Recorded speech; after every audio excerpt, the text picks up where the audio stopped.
Okay, perfect. All right, wonderful. So thank you again, Francesco and Antonio, for the invitation to talk to the students today. And I really appreciate the invitation. I think innovative factories and smart industries is a great topic for a master's degree. And it's great to have this opportunity to talk to the management engineering students at University of Calabria.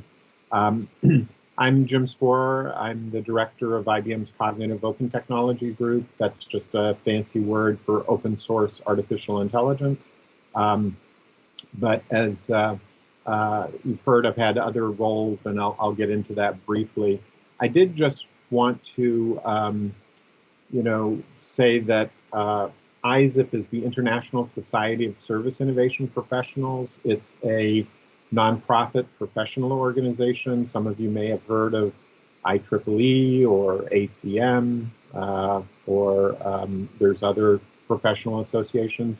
But Isip is a good one to join. It's free to join. Antonio is one of our Isip ambassadors, so thank you, Antonio, for filling that role. And we run various meetings. Obviously, they're online these days and recorded and posted to our isip.org website. So if you go to issip.org, you can explore, you can join for free. We love it when student members join from all over the world and participate in our events. And we do give out, starting to give out badges and awards. We do have a lot of best paper recognition programs that Antonio again helps us with. And we also have, if you're a student, but let's say maybe you're working with a company and your company has done some innovation in, you've got an innovative factory or you've got some smart system, you can write up that every year in like a page, and we do give out an excellence award, excellence in innovation award every year. So that's something you might want to participate in Isip, find out more about. And if Yassi is able to join us, she's the executive director, she'll tell you more about Isip. Please do connect with me on LinkedIn. There's my LinkedIn URL there. I'm also on Twitter at Jim Spohrer.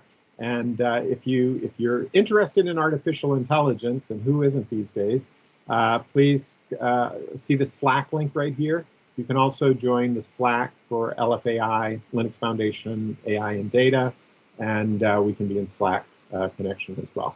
And Isip also has a Slack channel that Yassi can give you information about. So today's talk is going to be about smart service systems in Industry 4.0. I wanted to show you some stuff that IBM is doing with Industry 4.0.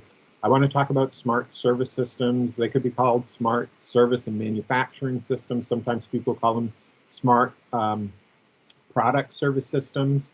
I'll explain a little bit about service science, so you'll see why we focus on service as a very general concept.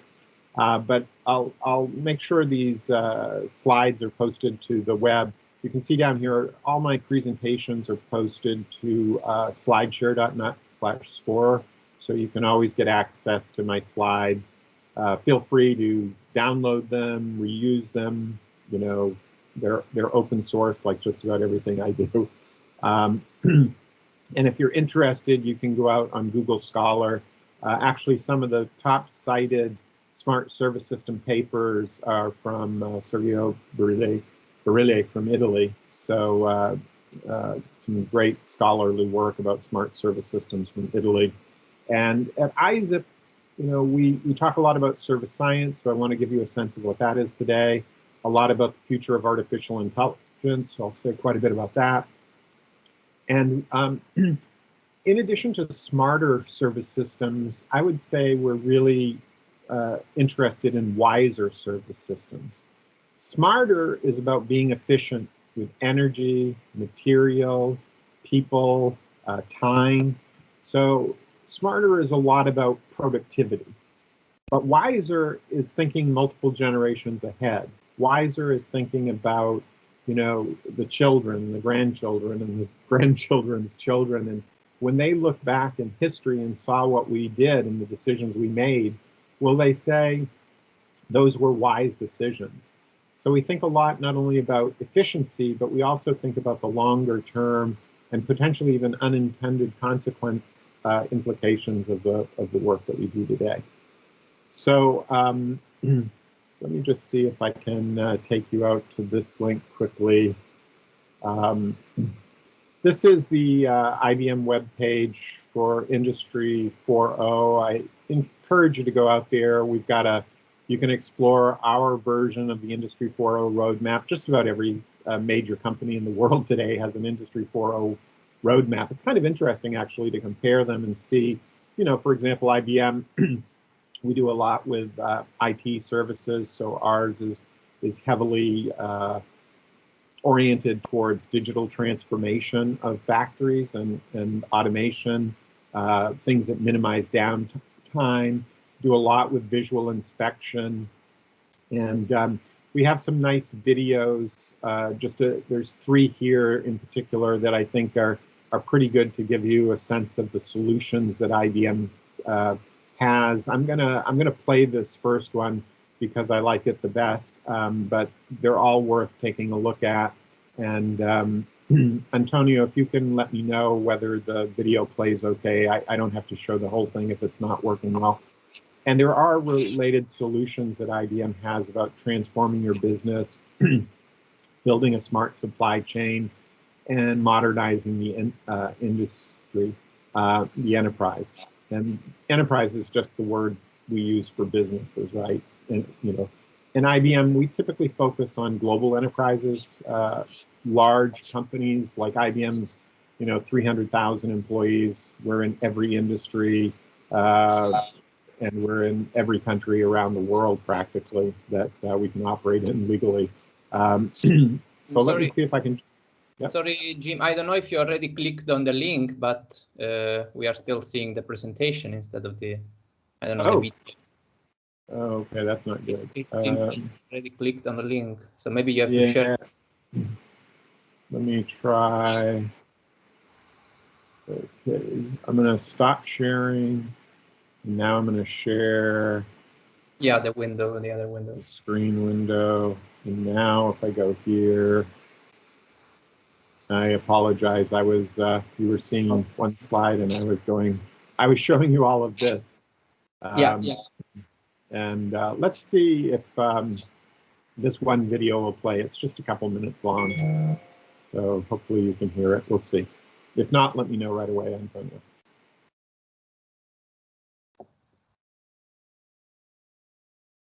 We are able to see it, but the audio is not working because maybe when you share the screen, you have to also activate and include the audio.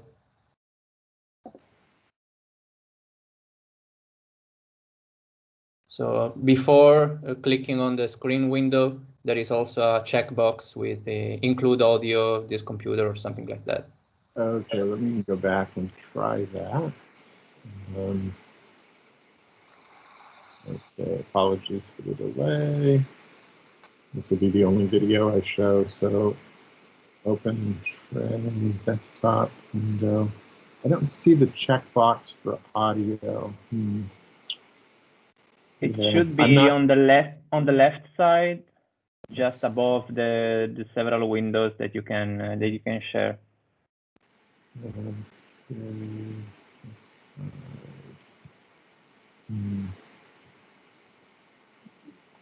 No, I'm not seeing it. So I think just in the interest of time, and I'll just go back to sharing my PowerPoint and just encourage you all to go out to the IBM website, look for Industry 4.0, and check them out yourself if you have a chance. It'll give you a sense of the types of solutions that we have.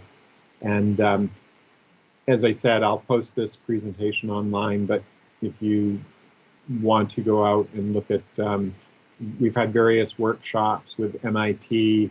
I was an undergraduate at MIT in the National Science Foundation and Smarter Service Systems. So there's quite a bit of material out there, and I realize you're not seeing all of these links, but because I'm not sharing this full screen, but definitely go ahead and take a look at those.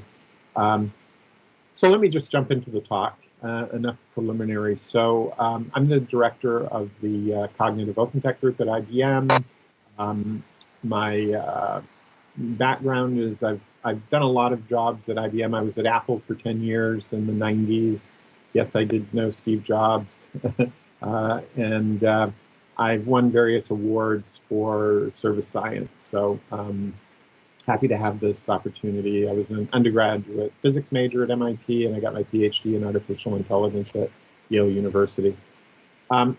So as we think about smarter systems, the first thing to think about is natural systems, the physics, the chemistry, the biology. Even in this COVID pandemic that we're in right now, as we race to get and it's looking promising that Pfizer has a vaccine, biology is very important. All of these systems are interconnected. When I was at Yale, MIT, I was primarily studying natural systems, physics, chemistry, and biology. When I got to Yale, I was interested more in cognitive systems, so neuroscience, psychology, and artificial intelligence. And when I got to IBM, I became fascinated with service systems because they blend engineering, management, education, design, public policy, and even the humanities. Because at the end of the day, we're designing these systems for people. And so it's very important to keep them all in the loop.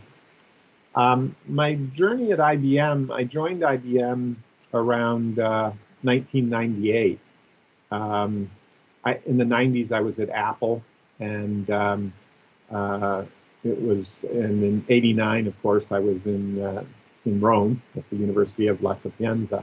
I had just finished up my Yale PhD, went to Italy, then moved to Silicon Valley, worked 10 years at Apple, working on intelligent AI systems for education.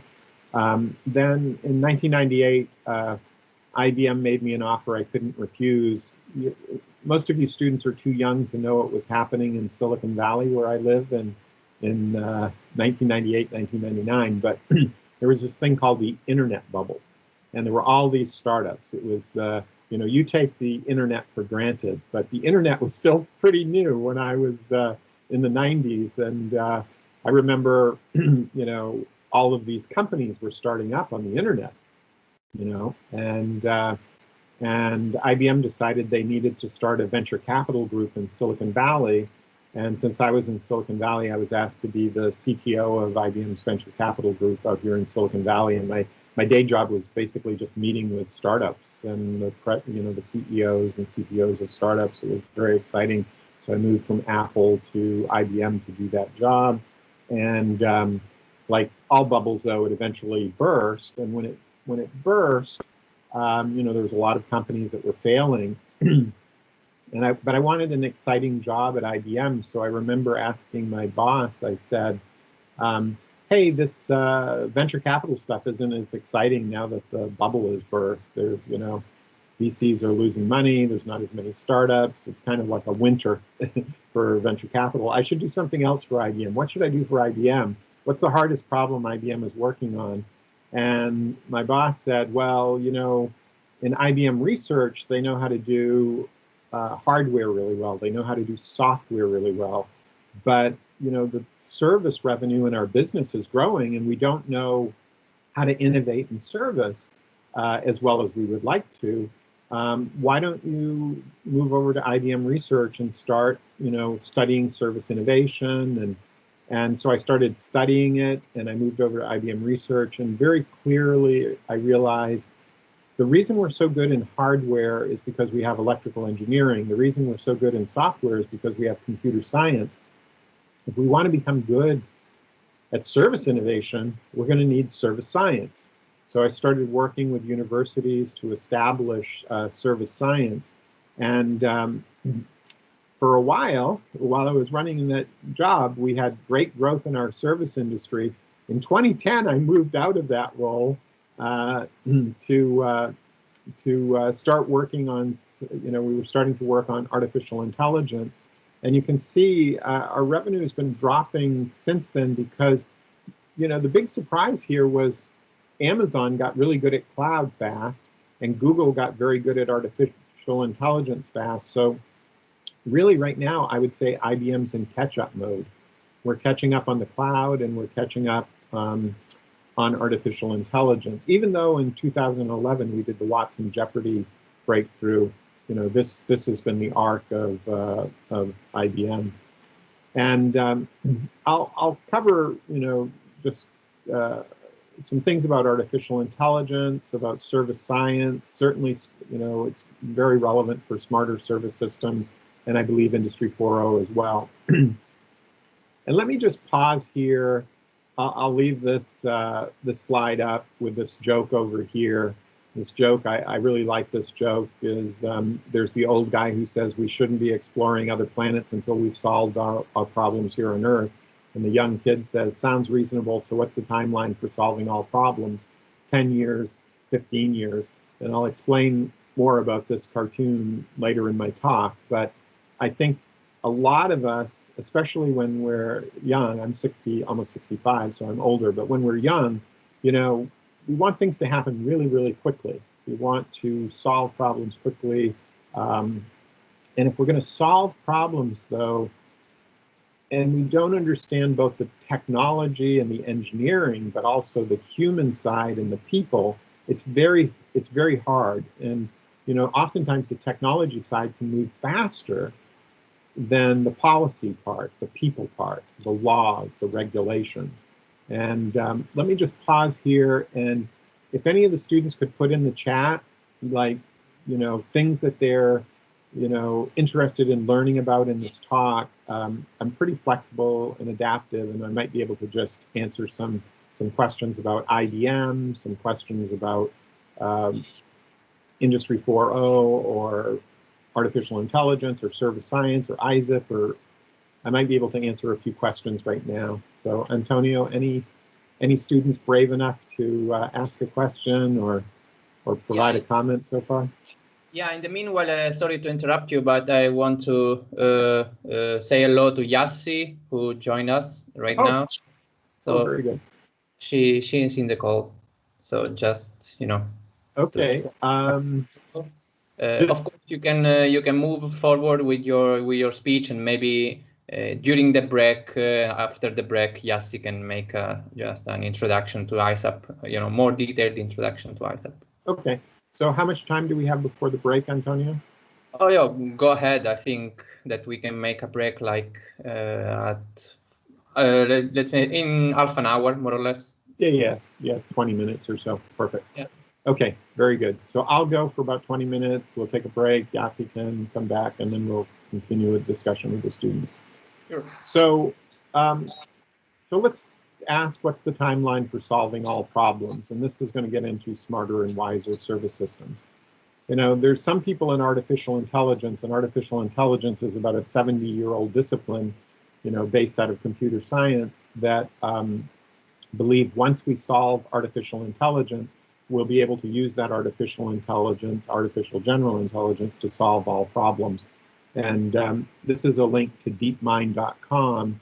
You know, DeepMind was acquired by Google, and they say, we aim to build advanced AI, sometimes known as artificial general intelligence, AGI, to expand our knowledge and find new answers. By solving this, AGI, we believe we could help people solve thousands of problems. So this is about a discipline, artificial intelligence. It's about automation. You can see there's bold claims that people are making about AGI.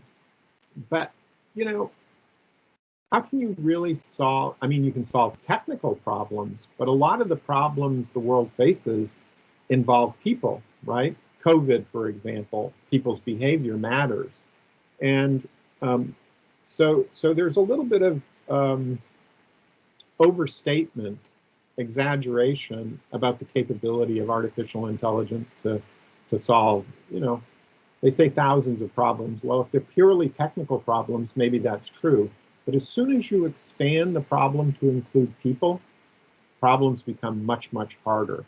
And that's why we need service science. And service science is a relatively new emerging transdiscipline. It's not yet 20 years old, that studies special types of responsible entities and they're win-win interactions that transform value co-creation and capability co-elevation. And it's really about transforming social technical systems. Now, there's some people in Industry 4.0, and maybe it's, you know, if we did a poll, maybe even, I don't know, 50% of you, 75% of you, the view is Industry 4.0 will be totally automated factories, lights out, no people, all robots.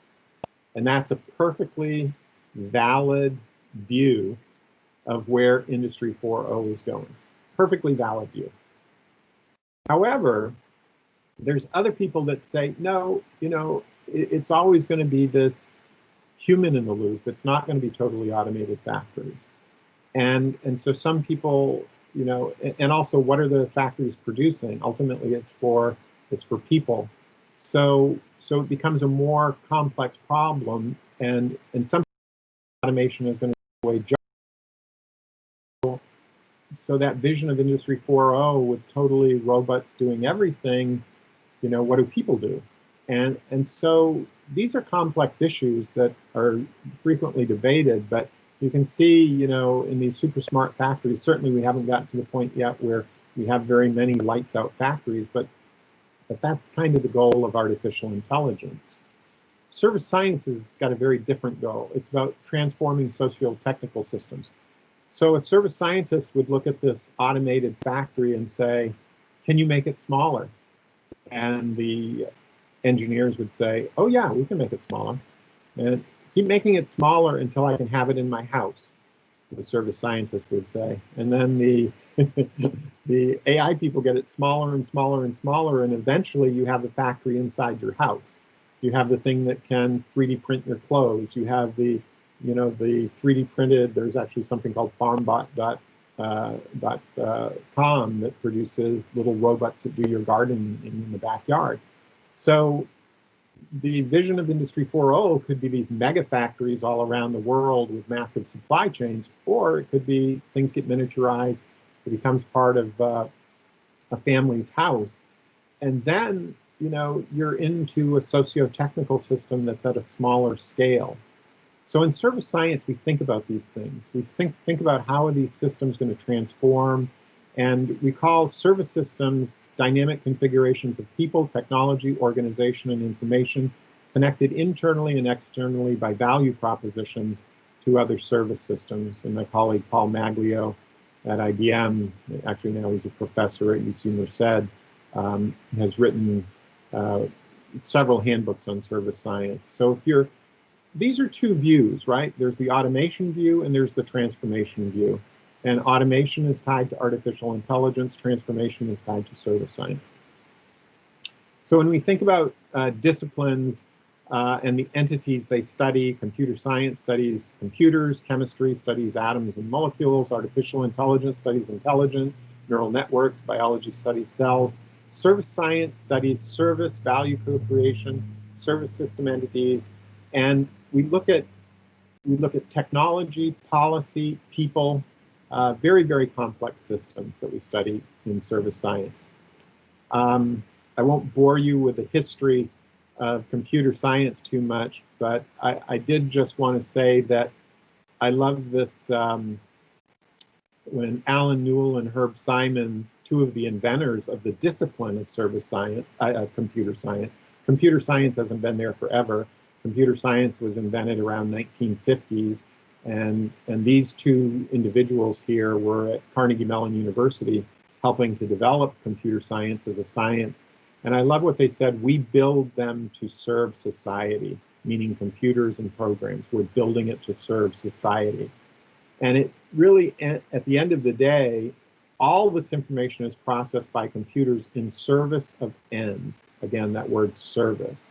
And the reason we've called this service science is ultimately we believe the technology, the policies are here to serve our human ends, and service is very, very fundamental.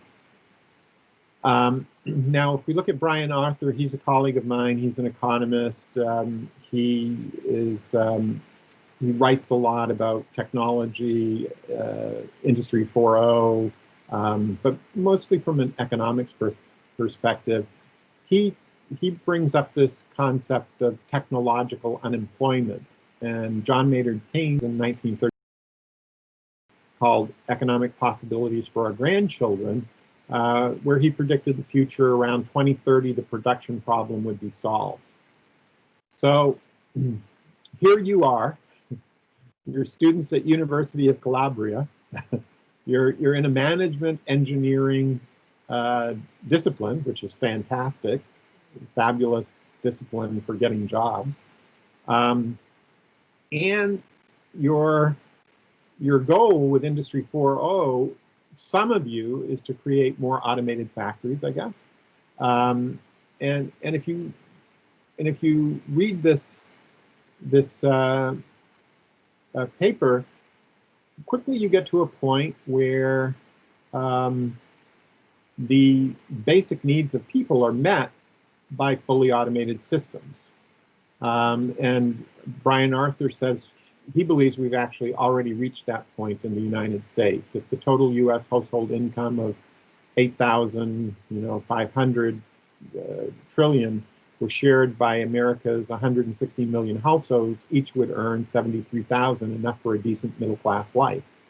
So you very quickly see that everything that you're working on in technology and management will have policy implications in your lifetime, 2030. Like when you're at the peak of your career, a lot of these issues are going to be becoming very, very real. And that's why we, in service science, we take a look at these things. I'll skip over this. This is just a diagram if you really want to get deep into service science. There's a lot of papers out there, but we look at these entities and how they interact and the types of outcomes they have. We look at the reputation of the entities. We look at the identities of the entities, value propositions that connect the entities, governance mechanisms, rules, policies, access rights to resources, how do we measure and improve the systems, the different types of resources, and who are the stakeholders in the systems. And I'm not going to bore you with pages and pages of descriptions of service science, but I'll just say it's out there, it's in the literature, and if you're interested in taking a look at service science, if you're interested in not just automating systems, but understanding the implication of those smaller and smaller automated systems as they get integrated into family living, then you might want to take a look at some of the service science literature and think not only about smarter service systems, but wiser service systems. So let's take a minutes break, 15 minutes before the break, and talk a little bit about artificial intelligence, because artificial intelligence is going to be a big, big driver in smarter factories, smarter service systems, and there's some important things to understand about artificial intelligence. So what is the timeline for solving artificial intelligence? And IA is intelligence augmentation. That's what IBM's working on, is how do we make people smarter with artificial intelligence? And all the CEOs that I talk to, they want to know, when can I buy an AI capability X for price Y? So that's the holy grail question. And so we're going to look at timelines of artificial intelligence. Who are the leaders driving AI progress? What are the biggest benefits from AI? What are the biggest risks associated with artificial intelligence, and are they real? And what other technologies may have a bigger impact than artificial intelligence on smart systems, smart factories? And it turns out there's like 4 that'll have a bigger impact than artificial intelligence.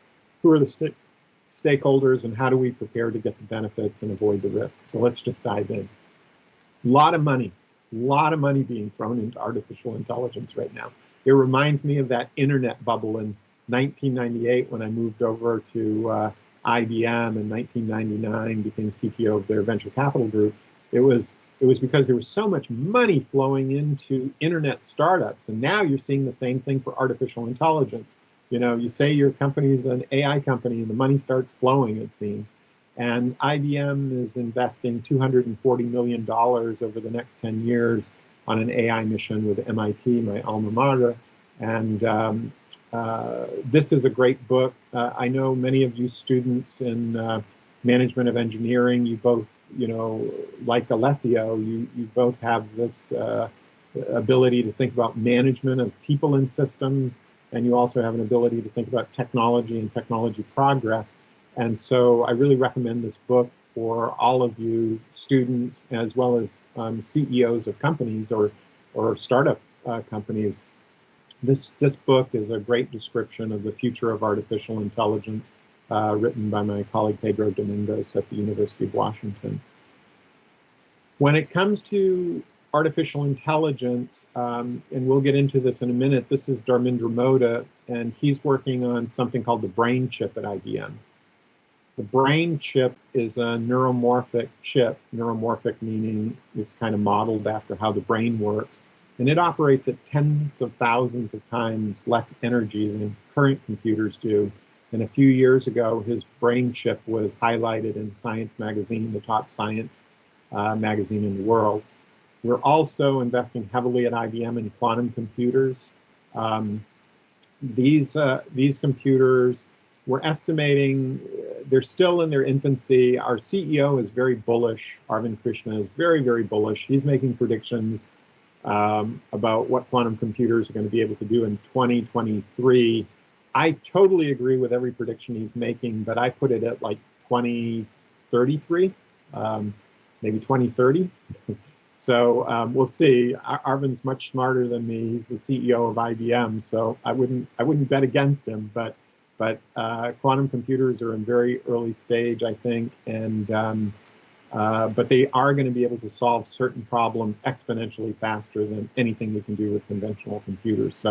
So I urge you, as master's students looking at the future of technology, spend a little bit of time looking at quantum computers.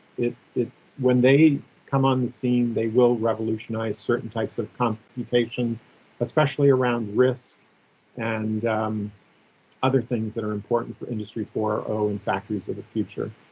So artificial intelligence has made great progress. I'm sure you have seen AI can recognize images, man in a black shirt, with a guitar, construction worker, an orange safety vest working on a road.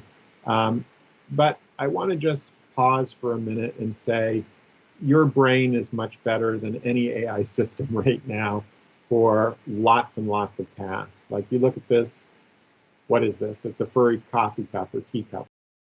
And current AI systems would call it a teddy bear.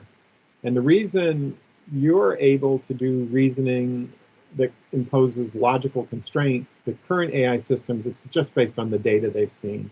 And nobody is feeding AI systems with furry versions of everything in the world so that it would say a furry teacup or furry coffee cup. There's just not enough data to program all the possibilities that your minds are easily able to grasp. So we've got a long way to go in artificial intelligence.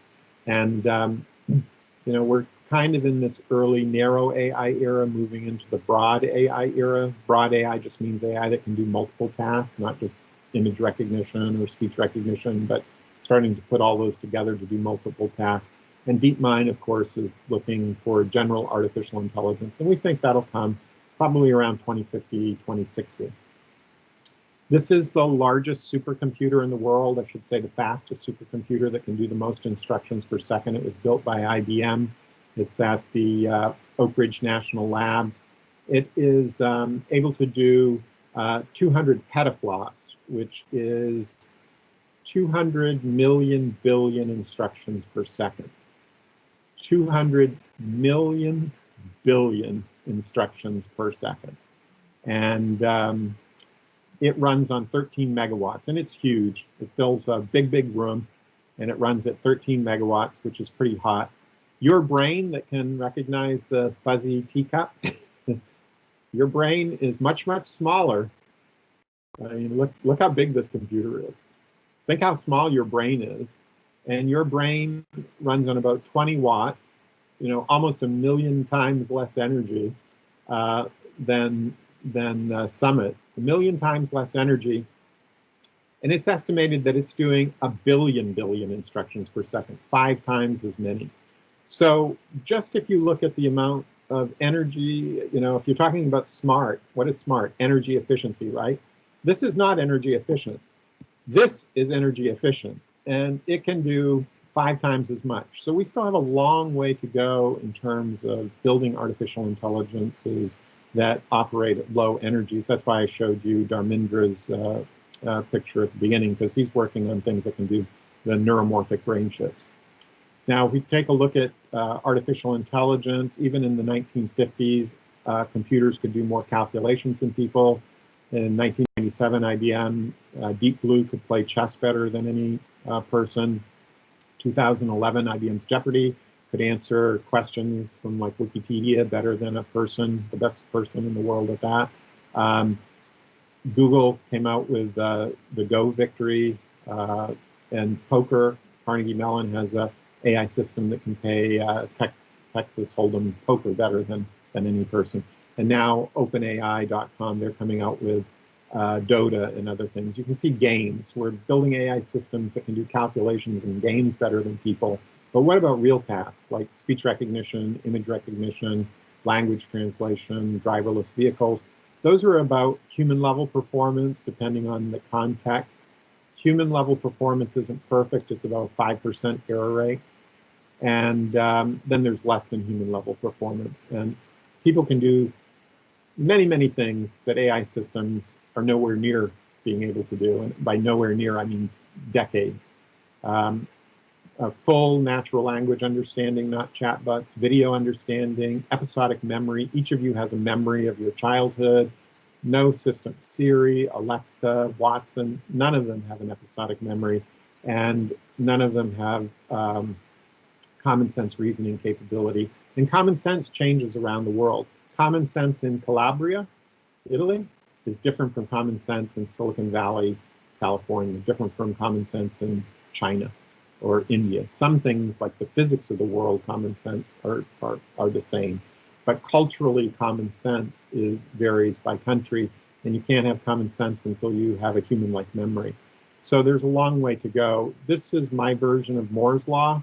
You can see it goes from $1 to $1,000 to $1 million, $1 billion to $1 trillion, and it starts at 1960, goes up to 2080.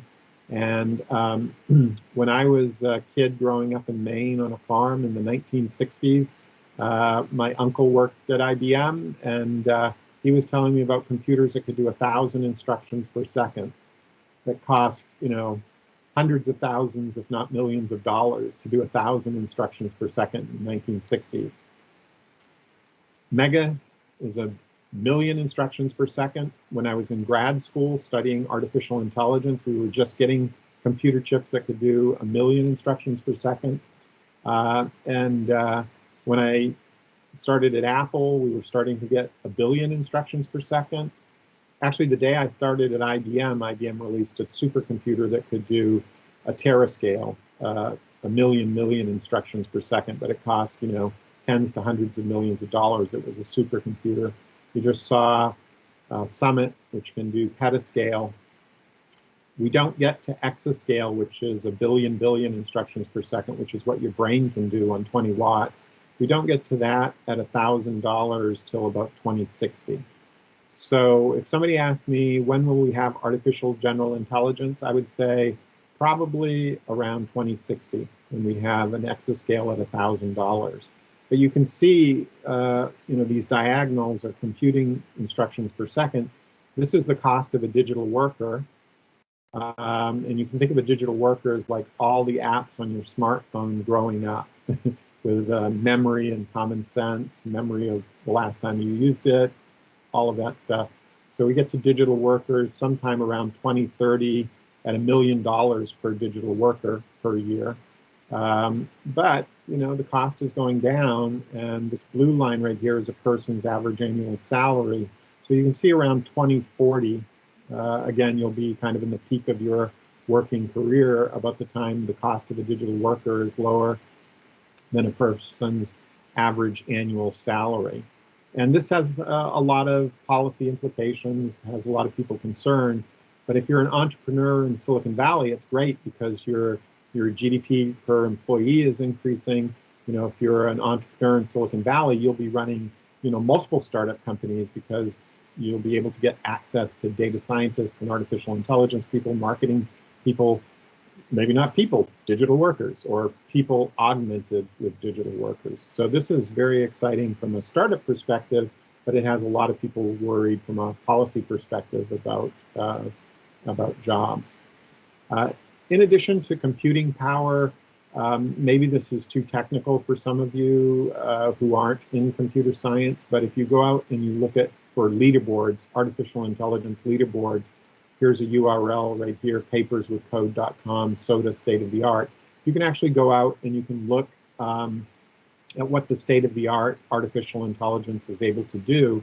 And over here for pattern recognition, speech recognition, image recognition, language translation, you're seeing leaderboards that have AI systems that perform as well, and in some cases for narrow tasks, better than people. Video understanding, people are still better. Memory and reasoning, people are much, much better than AI systems. Building relationships, social interaction, fluent conversation, don't get there till 2030, 2033. People are still much better. And eventually, though, AI systems will fill roles being an assistant, a collaborator, a coach, or a mediator. But we don't really get those capabilities. If you look at the leaderboards, you know, like a collaborator, you want to be able to debate with a collaborator. We don't really get debating as good as people until around 2036 or so. Coaches, mediators, AIs that can help us learn new things, and a mediator is an AI system that you would trust to make certain decisions on your behalf, probably not till 2039 or so. So this is another way we can tell the future of AI by looking at computers, the instructions per second, and the amount of energy required to do a number of instructions per second. We can also tell the future of artificial intelligence by looking at leaderboards for specific narrow tasks and seeing how well the best AI system in the world performs on those narrow tasks. So who's winning in artificial intelligence? This red line is China. China has the most scientific publications in artificial intelligence. This blue is the US, and this is Europe and Japan. In terms of companies, Microsoft has the most publications on artificial intelligence published in the top journals and conferences. Google is catching up, that's the red. IBM solidly in third place. But when you look at intellectual property and patents, IBM is leading. IBM has been the #1 company for over 25 years in a row in creating patents. So IBM dominates in patents. Google is starting to dominate in publications, and China certainly dominates in scientific publications for artificial intelligence. And if you look at robots by country, this is another obviously important for Industry 4.0. I don't know if any of you know which country in the world has the most industrial robots per capita, but it's South Korea. So South Korea is winning in industrial robots.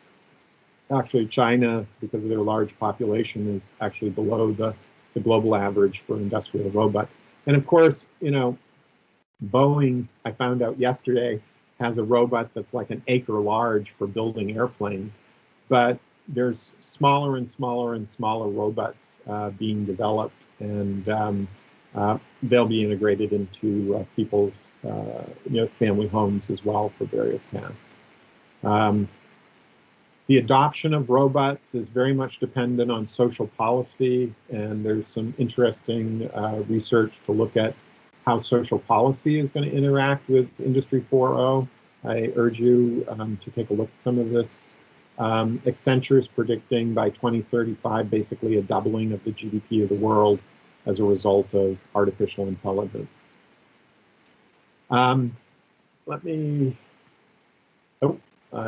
I'll come back to this after the break and after Yassi. So we'll start talking about COVID and robotics and artificial intelligence after the break. So back to you, Antonio. Yeah, thank you very much, Jim. So I think we can have just a 5 minutes break for a coffee or whatever. See you in 5 minutes.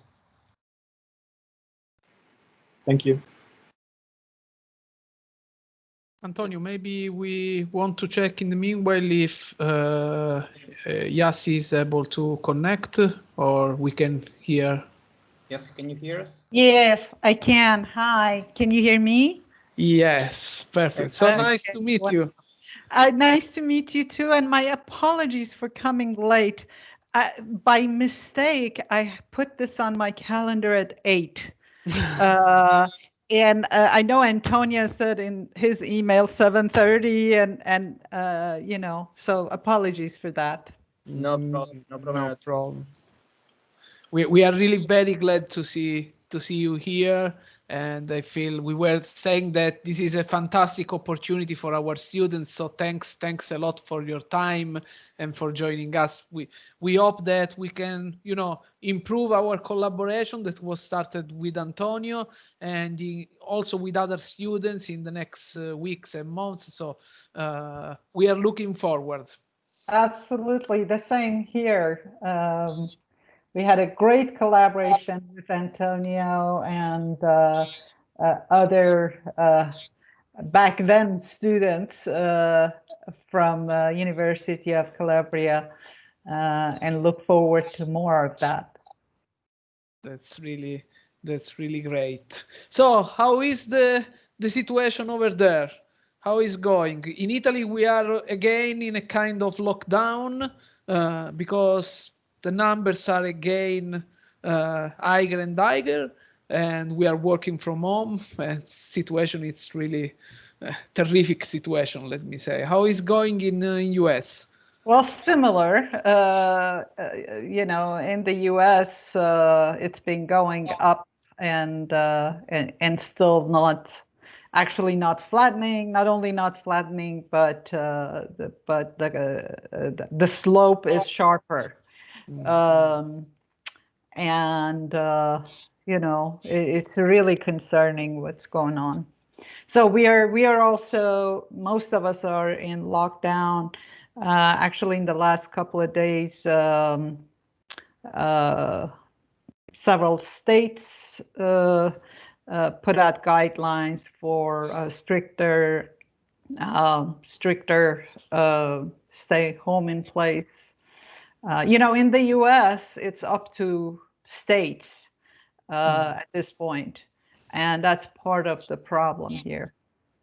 Yeah, but you know, we actually, even in Italy, we do have regions, small regions, obviously, but the healthcare is in the end of regions, so they can decide by themselves and even against the central government. So there is a mess currently because some regions are going in lockdown, some other not. The central government is saying, okay, that region should be a red zone, totally in lockdown, but people are doing differently. So it's really a difficult situation currently. So we hope that in some way, we saw that there are very interesting news for the vaccine coming from US, and that's really very, very good. We look forward from this point of view, and let's hope that next year will be better for all of us. Yeah, absolutely. Yeah, the news on the vaccine is exciting. Yeah, a lot actually. Quick question. I tried to share my slides. Yeah, we can see them. Yeah. Okay. Excellent. So maybe Antonio, we can restart with the presentation from Yassi, and then we give again the floor to Jim. Yeah, if Jim agree. Jim finished maybe with this first part of the speech on artificial intelligence. But if Jim is connected, maybe he can say something if he's okay with, Yep, that sounds great. Let's have a Yassi go, and then whatever you would like. And happy to have, like, anytime the students or you want an interactive session, we could just go to questions, and that's fine with me as well. Okay, sure. Okay. So I think that Yassi can step in. Okay, excellent. Thank you so much. Good afternoon, everyone. I'm Yassi Moghaddam. I'm the Executive Director of the International Society of Service Innovation Professionals. I have many ways that you can get in touch with me listed here, and also to connect with various groups, Isip various groups on LinkedIn, Twitter, and certainly I encourage you to visit our website. So my talk is not as interesting as Jim's, and I always hate to go after Jim, but such is life. You heard about service science, you heard about AI, you heard about a lot of exciting things that are going on, and International Society of Service Innovation Professionals was really founded to explore the issues and opportunities that actually Jim brought up in service innovation and service science. So we were actually co-founded by IBM, Cisco at the time, Hewlett-Packard, and several universities back in 2012, with the goal of promoting service innovation for our interconnected world. We are a nonprofit professional association, and we have two different kinds of membership. We have individual membership and organizational membership. And individual membership is at no cost. So all it takes is a couple of minutes signing up on isip.org and getting engaged in a lot of projects that support the kind of things that Jim was talking about. One of the things that we do as a professional association, we help our members gain and improve 21st century skills. So those are T-shaped skills that I'm sure Jim will talk to you more about. How we do this is through multiple programs. We have multiple innovation awards, joint conferences, workshops, publications, and mentorships that we provide for our members. And I'll be going into that a little bit more in my talk. And what we do is we foster industry, academia, student collaboration in various programs that we have. So that's really something that is unique. So, if you are on a whether academic path or industry path, there are ways for you to engage with professionals in those areas to collaborate in cutting edge research, best industry practices, and innovation educational models and policy influencing. We have more than 1,400 members, over 200 universities. These are individual members that represent 200 universities, 50 companies, and we are a global organization and have membership across 42 countries. And in fact, we have an Italian chapter, happy to put you in touch with our Italian chapter if you were interested. So how can you get involved in ISIP? These are some of the ways that you can get engaged in ISIP, and I've listed those that I thought it's more pertinent to this audience. So number one, we have an awards and recognition program. And I've put, for some of those, I've put the URLs on the ISIP website. Those that I don't, I'll have more details in the slides. there's a whole category of Isip community evangelist opportunity, which has to do with social media, has to do with growing the community, has to do with our membership committee and badging committee, and I'll go into that. The third thing is we run workshops, what we call discovery summits, and we have speaker series. And the fourth thing is we partner with other conferences. One of the ones in Italy that we closely work with is the Naples Service Forum. And then there are opportunities for publications through Isip and the digital badging program that I mentioned.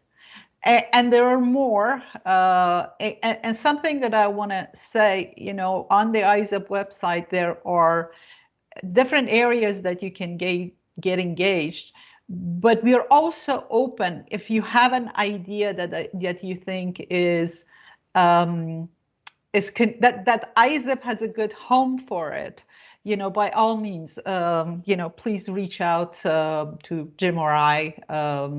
We'll be happy to listen to your ideas and explore. So the ISIP Awards and Recognition Program, we have, I mentioned our conferences. Through these conferences, we have calls for papers, and then we sponsor student-based best paper awards. I'll go through, which conferences they are. Then we have our annual Excellence in Service Innovation. You can find more information on that link. This is an annual award that an organization, whether it's a company, university, nonprofit, research center, is basically recognized, and those professionals representing them or students representing them are personally recognized through the Isip Excellence in Service Innovation Program. And we currently have a call out for 2021, which the call, if you're interested, you can go on the website, and actually we currently take applications. These two, I think, probably better fit at this point for the student audience as you move into your career and as you build your career and excel. You can be nominated for the vice president position in Isip, and when you become a really seasoned service innovator, whether in industry or academia, then you can be considered for an Isip fellow. That's I think a bit down the road that you might consider this. So I definitely encourage you to check that out. I mentioned community evangelists. So what are the volunteer opportunities in this area? One is to be the vice chair of the membership committee. That's what Antonia, when he was a student, actually, he was in that role and did a fantastic job in that role. So basically, he applied his data analytics skills to inform Isip leadership on ways that we can improve members' engagement. And this is still open, and we're looking for another brilliant student like Antonia from your university. The other thing is what we call a community evangelist. This is someone who works with the Isip community, Isip leadership team, to update the Isip website, and design and development of the Isip website to improve it. And it's a great way really to improve, if you're interested in improving WordPress, learning WordPress, and actually you gain skills in web development. That's a great way to get engaged. And last but not least, social media evangelist is someone who basically looks at content from various Isip members, Isip leaders who are more active on social media, and gets the word out, shares on the Isip pages, and really builds the helps build the community. The third thing is the Discovery Summits, workshop, speaker series. These are typically working sessions where industry experts and academic thought leaders, researchers, and policy influencers, together with students, come together to take a deep dive into the new tech-enabled services area, things that AI enables, blockchain enables, IoT enables. All of these really are enabling new services, and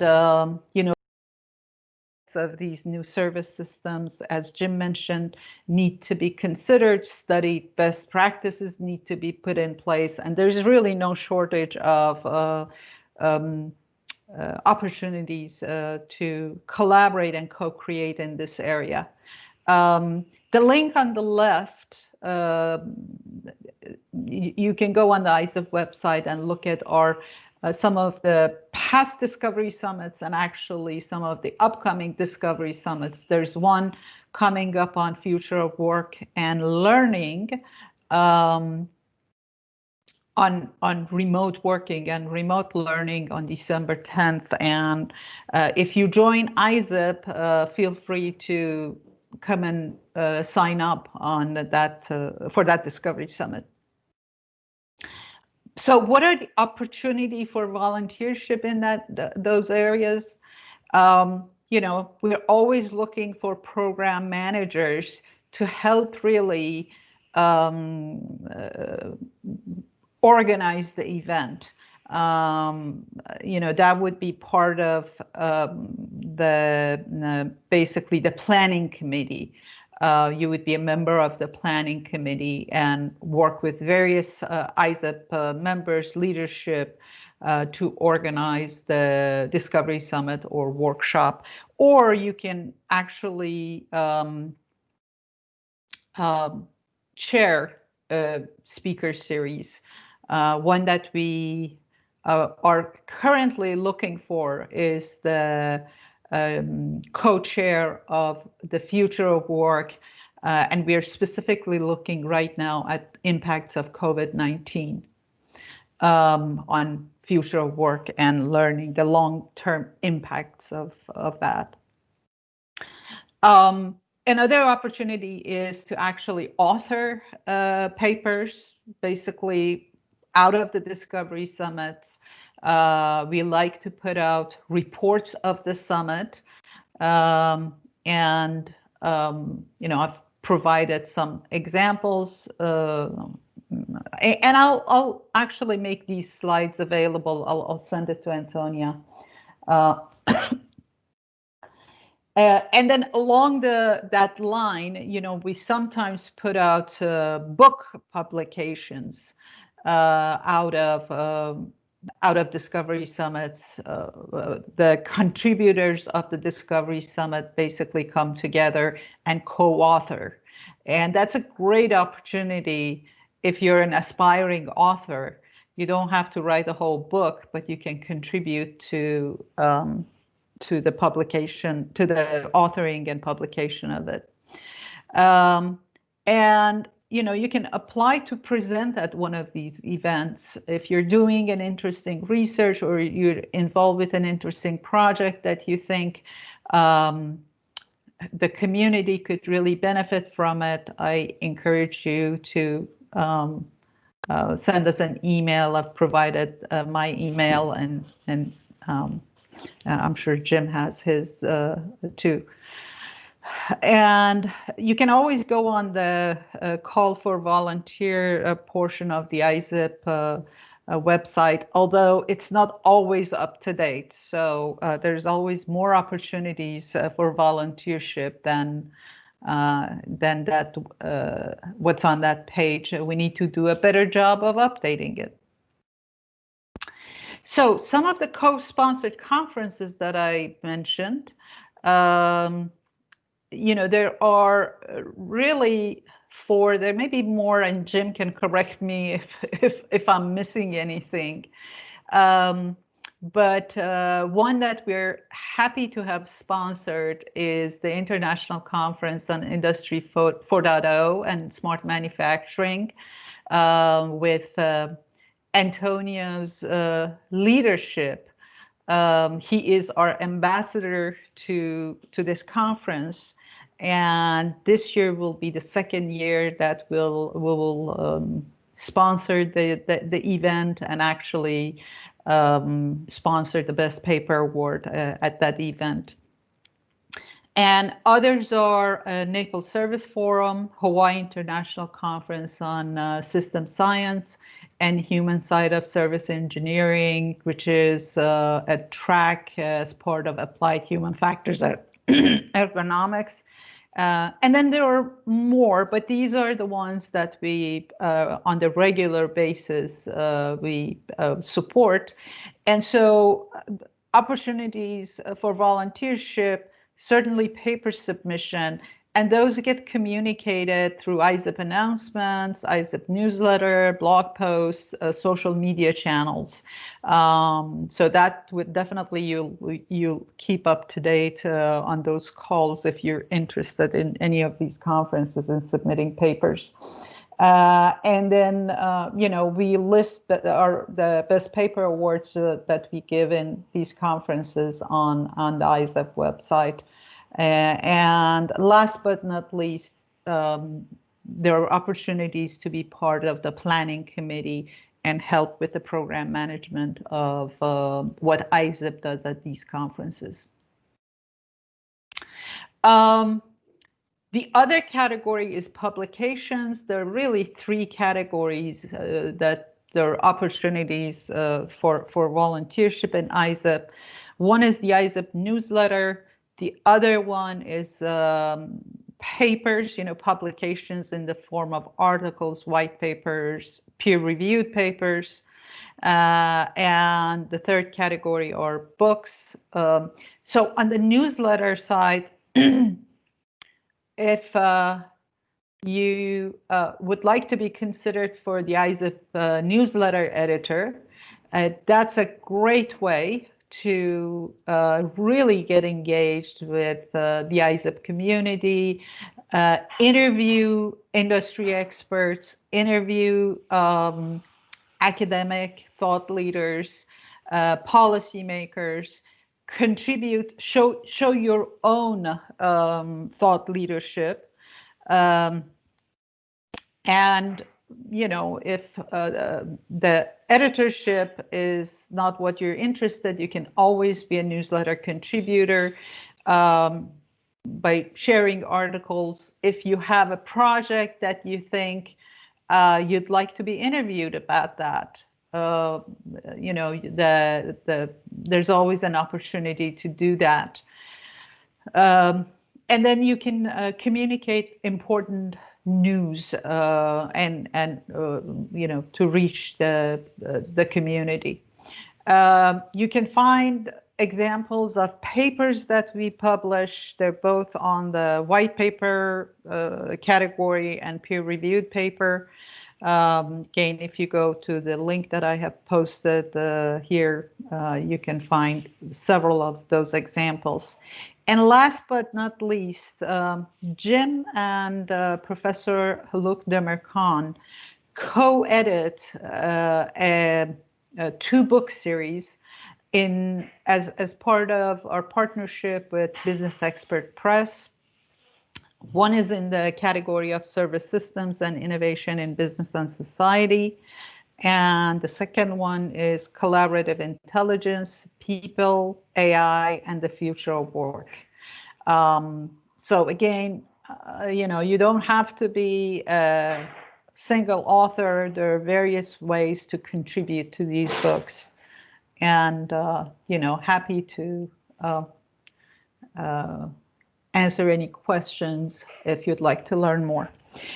And finally, it's the last thing that I want to talk to you about is the Isip digital badging program.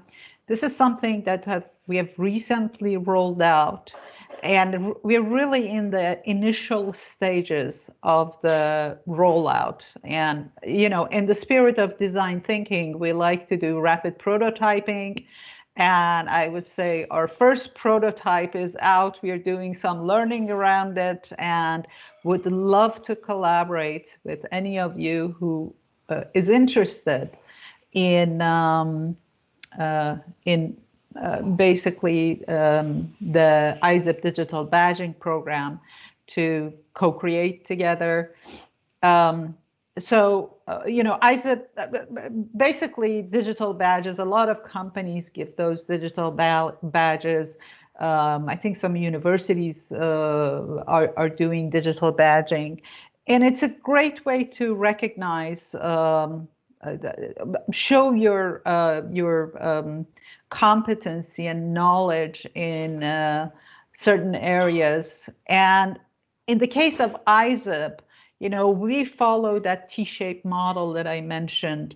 So our badging program is really to show not only how deep someone is in a certain area, in your case, most of your cases, management systems, but also how they can collaborate across many areas. So, volunteer opportunities, you would work with Jim and Dr. Haluk Demirkan and myself to help design, develop, and further roll out the program. And then, for all of these, not only for badging, you would be recognized by Isip as a service designer, developer, implementer. And for all of these that I mentioned, you would be recognized by Isip leadership through various ways that we recognize our volunteers. That brings me to the end. Join us. As I said, it's really easy to do. And you can also check out our LinkedIn group. And in fact, if you send us info@isip.org, it goes directly to Jim and I. This alias goes to Jim and I. So I'll stop here and take any questions you might have. Thank you very much, Yassi, for this speech, for this introduction to ISAP activities. Francesco, would you like to say something? Yeah, maybe I feel it could be even time to ask students if they have some question on this part, because I feel this is very important for students as it was for Antonio 5 years ago, to make experience in an international experience collaborating with you. I feel this could be a great opportunity for our students. So I invite the students, if you have questions for Yassi, as well as even question for Jim for the previous part of the presentation, it could be, I feel, a good opportunity now to take some minutes to listen students, and then we can continue with the second part of the seminar.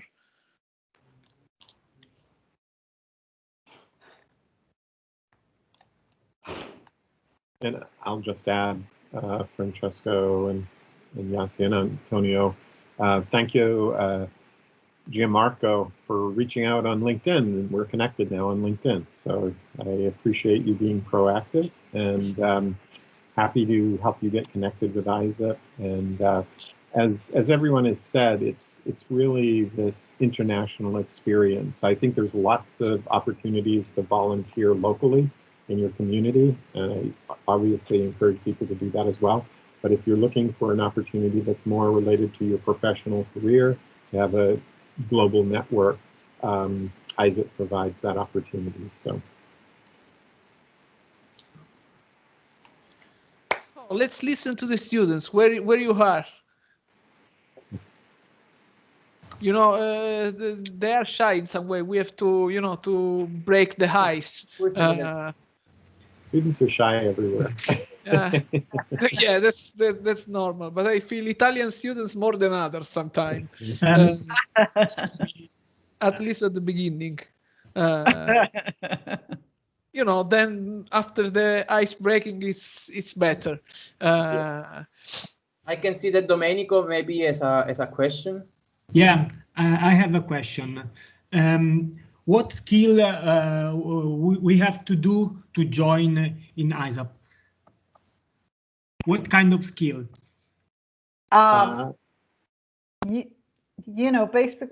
Jim, you want to take that? Yeah, I think the main thing is community building. So your skill can come from your discipline, like management of engineering, and that's good for sharing knowledge. But primarily, what we, as far as the volunteer work, we're looking for community building. So, for example, let's take, you know, IEEE. Everybody's familiar. Engineers are familiar with IEEE. You know, there's a lot of SIGs and things that you can get involved in where you use your expertise. So, for example, in Isip, you know, smart service systems, smarter factories, there could be activities that you would start there, but it's really about community building and contributing to the community. I'm also part of Linux Foundation Artificial Intelligence, which is about open source software. And again, we see people there who are probably more like computer scientists contributing to the code. But we have a lot of people who just work on the community building, you know, because all that open source code has to be used and put to applications. So really, I would say any discipline whatsoever, because service science is very broad, you know, any technical area could potentially be of interest. But it's like, how do you apply that in a service innovation context in a company or in some program? I hope that helps me. And I'll add to that. I think, you know, I totally agree with Jim that really everything that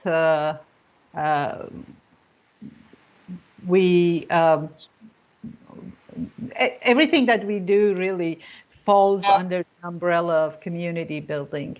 And so, and I would add to that I think any student, college student, or other students who are really curious to learn and would like to contribute are welcome to join Isip. So number one, being curious. Number two, rolling up your sleeves and wanting to be a volunteer. You know, and it's great that Isip is about T-shaped people. So you're all right now studying that depth. So T-shaped means having depth of knowledge and skills in a specialized area and going broad across. So you're all gaining knowledge and expertise in a deep area. And if you're curious and would like to learn and would like to build your network, you know, then Isip welcomes you.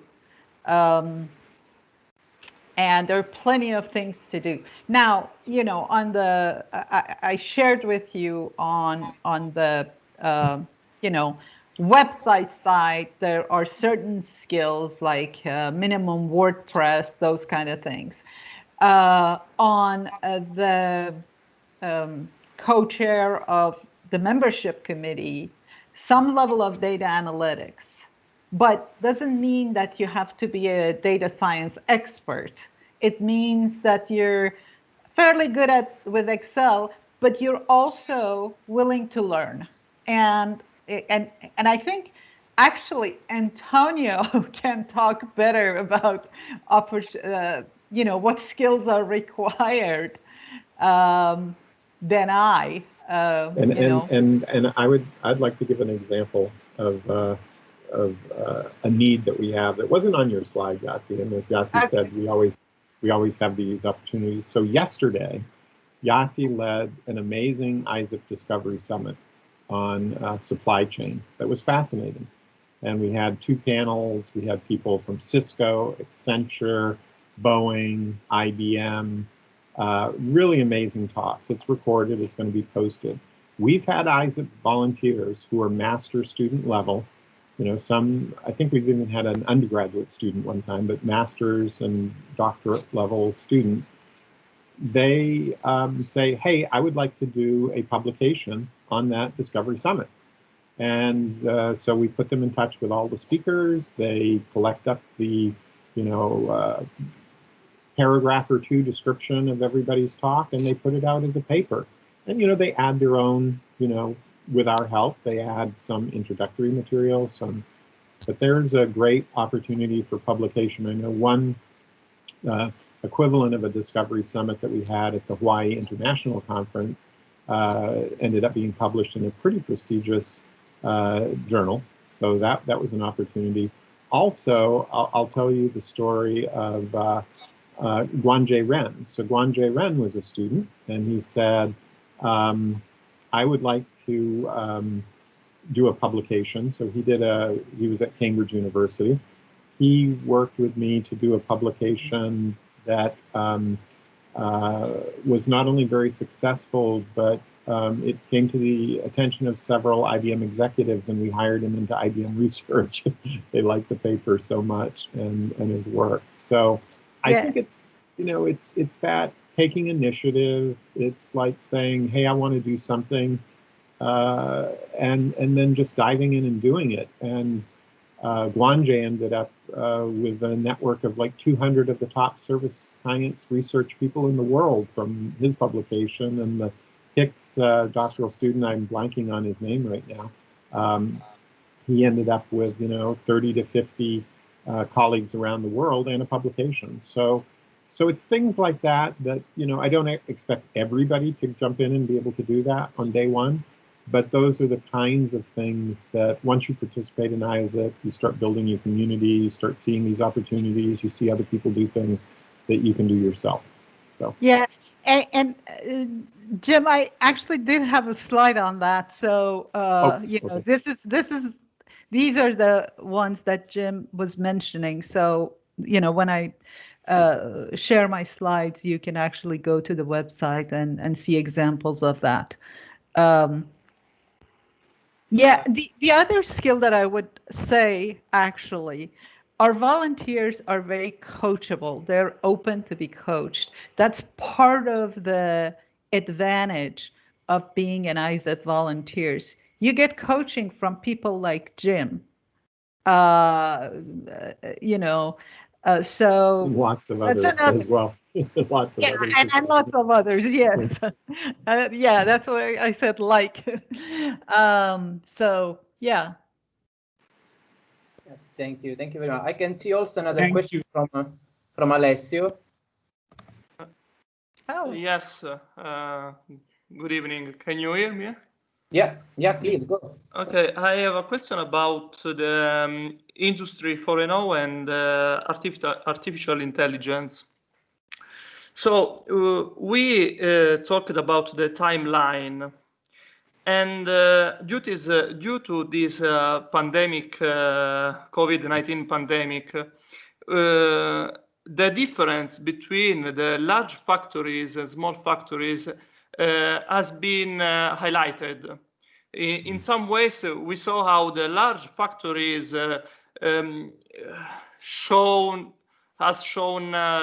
resilience, while smaller factories closed, had to shut up their productions in many cases. So when you said that what's the timeline for the artificial intelligence integration, you said that, well, when the CEO or the factory can afford the artificial intelligence. Basically, at the moment, not all factories can have the access to the artificial intelligence. Now, my question is, when the artificial intelligence will be affordable for the smaller factories, is it possible that the technology has gone too far from what they can afford, that a new, for example, extreme condition like a pandemic can result in the same situation as now? So basically, even if the technology has been pushed so far for the smaller companies, the bigger are too far to catch up.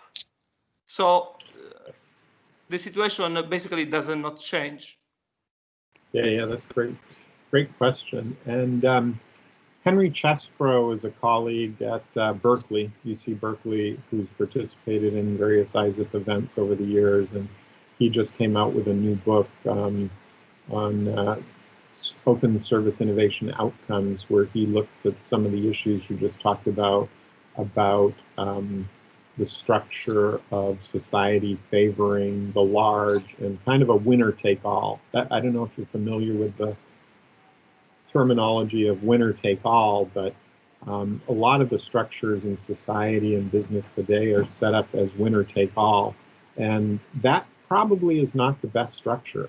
And so we're really working, this is something we're doing in the service science community, actually, in conjunction with the artificial intelligence work, is to figure out what are the alternatives to that model. And I'll just say that,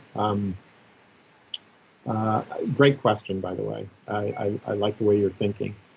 There are examples of smaller factories that did better after COVID as well. So you're right, in general, the larger ones did better.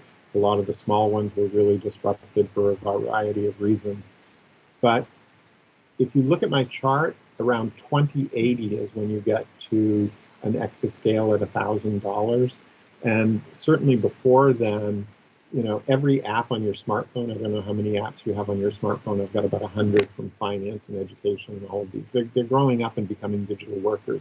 So if the trends continue, AI will be affordable for the small factories. And I would encourage you to start thinking of your house or your home or your apartment building as having little small factories built right into it, because ultimately that's where it's going. And if you think back 200 years, 300 years, certainly in America, in the United States, we knew about the pioneers going west with their wagon trains and building a house in the middle of nowhere, using the local energy and material resources to build a life.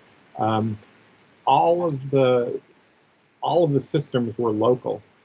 And that's what we're moving back to. As the technology becomes more affordable and gets smaller, it actually starts looking like, you know, those older structures where the material flows were much more local. And a lot of the disruption that came from the smaller vendors is the ones that were overly committed to long supply chains.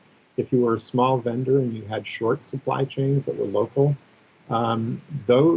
those type of ones did better. So imagine a world where all of the trucking and all of the delivery, all of those Amazon vans, Federal Express and DHL are automated. And so deliveries are robust against a pandemic. Then things look very, very different. So you asked a great question. It's got many nuances to it. It's got, like, you know, large versus small, winner take all versus what other system. In service science, we also look at, like, improve weakest link. There are systems in the world that have a characteristic that instead of a winner winning everything. The small, it's like improving the weakest link, and so the whole system gets ratcheted up because you're always improving the weakest link. This is sometimes called the theory of constraints, which we study, and there's some wonderful books that have been highlighted in service science and Isip conferences, Reaching the Goal by Rickett, that look at theory of constraints. So anyway, thank you for the question. I hope my long rambling answer was had pieces of it that were useful to you, but it was a fantastic question, and it would make a great paper. But even more than a great paper, the paper might analyze cases of these factories, the big factories, the small factories, which small factories did well, and then analyze that from a service science perspective. That could be a really, really nice paper. So thank you for the question, Alessia.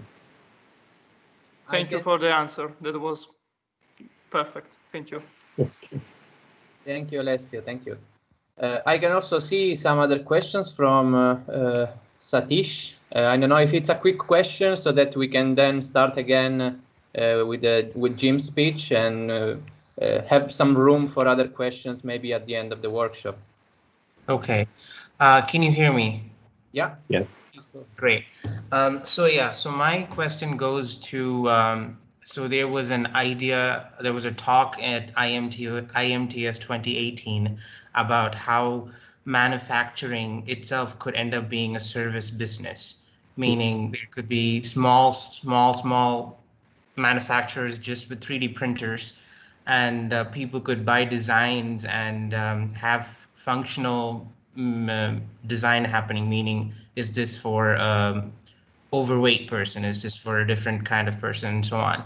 And so manufacturing itself could become a service, and at that point in time 3D printing is expected to play a big role in that. So where do you think artificial intelligence would fit in this scenario? And also adding on to that, at this scale, I sort of think that going from that broad to general AI that you also mentioned, I'm curious to know if you think that aligns with this scenario or if both are kind of different. Yeah, great question. And actually, that's your questions are relatively short. It's my answers that tend to be too long. But yeah, there's a paper by Tien and Berg. Again, this is why it's so nice to have, a LinkedIn connection, because you can ask these questions and I can say, and people always tell me this, Jim, every time I ask you a question, I get 3 weeks worth of work, because what I do is I say, read this paper, read this paper, read this paper. And yeah, Tien and Berg have analyzed the fact that manufacturing is going to get back to its roots, because if you think of a cobbler, again, always think 200 years ago. Like, okay, I buy shoes today, they're made in this automated way, but 200 years ago, you went to a cobbler, and they they would actually measure you and make the shoes custom to you. Barrels, wagons, I mean, everything was made custom on the spot for a particular customer. And I think artificial intelligence is going to help us in several different ways, because, people have, the AI can help both on the production side and efficiency of getting things created, replicating things.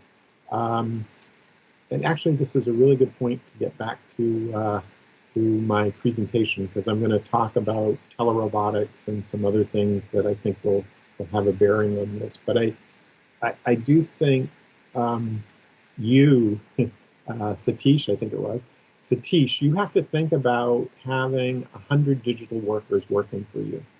And the world is going to expect more from a Satish with 100 digital workers working for them than they expect from a Satish that merely has a smartphone today. So I think that's what we're trying to do with Isip and service science, is get people thinking about these opportunities and challenges beyond just the narrow discipline, beyond just the narrow technology, to think of the broader implications of these technologies and policies, and also think about miniaturization. if you go to my LinkedIn SlideShare, there's a talk I did on all about manufacturing turning into a service industry. And it all has to do with the miniaturization of factories. Once you get things really, really small, it kind of does a flip. And this distinction between manufacturing and service kind of goes away because it's about people and processes and value propositions and customers and providers, and it changes its flavor quite heavily. But anyway, Satish, I hope that's somewhat helpful. And I've got lots of papers for you to read if you're interested in that. Just reach out. Thank you for that. Yeah. Sure. Okay, so thank you, Satish, for your question. Maybe if you're okay, we can make now a 5 minutes break.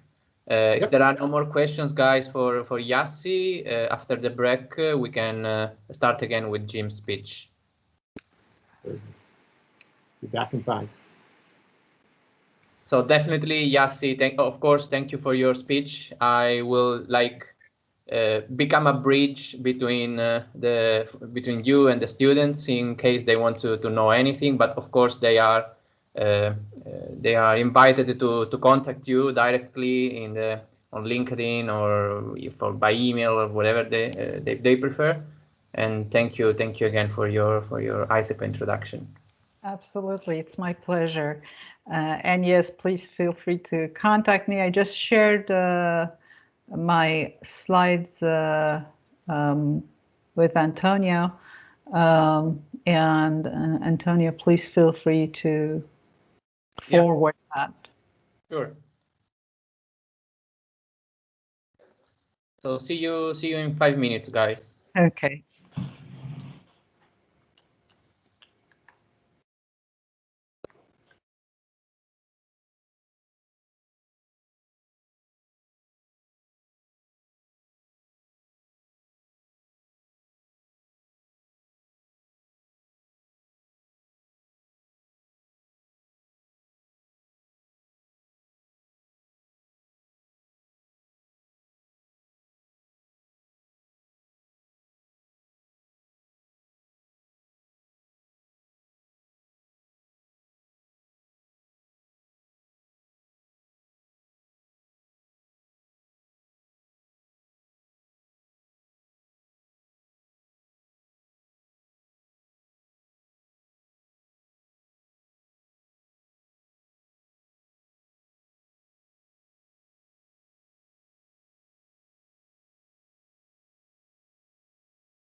So, Jim, if you agree, we can start again.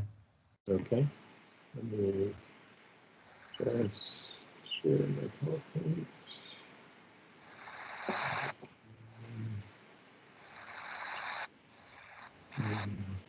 Oops. Share thread. Okay.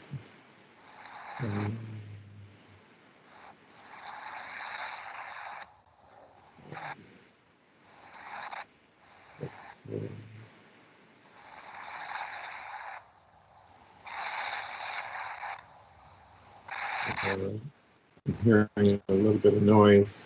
Just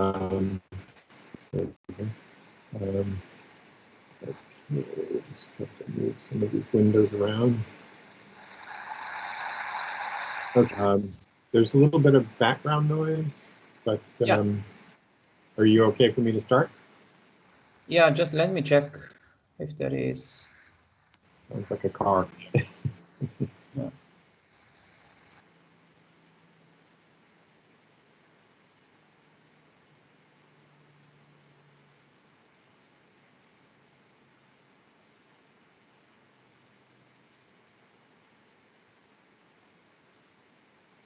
Anyway, yeah, please feel free to start. Okay, yeah.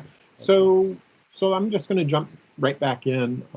This is, and by the way, I've shared with Antonio, and these slides are all up on SlideShare now. So Antonio, if you want, you can share that link in the chat, and everybody can follow along, or just have them. And the links will work in the version that Antonio has. I don't know if you can see my screen or not, but hopefully, Yeah. Okay, great. So when we think about robots in the service world, you know, COVID has really accelerated the transition to using artificial intelligence, robotics, many other things. And it's interesting to think about robots in three places: robots in retail. And again, this is an article out there that has a number of different retail firms that are adopting robots. Lowe's, you can read about the different firms that are adopting robots. Then also there's a lot of work in telepresence robots. I don't know if you're familiar with telepresence robots, but these are robots that are controlled by people. So it's like, you know, some of the telepresence robots are like an iPad on a mobile platform. We have these at Almaden, IBM Almaden. So people who don't, even before the pandemic, people who didn't want to come into the office could be rolling around, going into meetings and so forth. And then, of course, this link goes out to more and more robots in the home, you know, everything from cleaning robots to one of my favorites. I don't think it was mentioned in this article about 10 personal robots in homes, but one of my favorites is the Farmbot, which is like a giant 3D, I should say giant, it's a 3D printer that fits in your backyard, and it has image recognition, so it can plant seeds, water seeds, pick out weeds and so forth that are in the garden, so you can actually grow food. And there's a return on investment for Farmbot. So it's quite interesting. But if you think of these, there's three concerns. This one is like, oh, robots are going to take away our jobs because robots in retail, but it tends to actually be used by areas that are becoming more successful and having more customer interactions. So it's like, you know, ATMs didn't destroy local branch bank people. Actually, it made it increase, at least for a while it has. So there's interesting debates about robots in retail. Telepresence robots are very, very interesting because they are, I pass several when I go to San Francisco. The San Francisco police have some telepresence robots that just move along the sidewalk.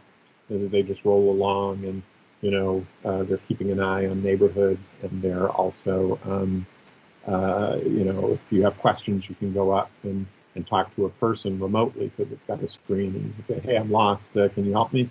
oh yeah, where are you trying to get to?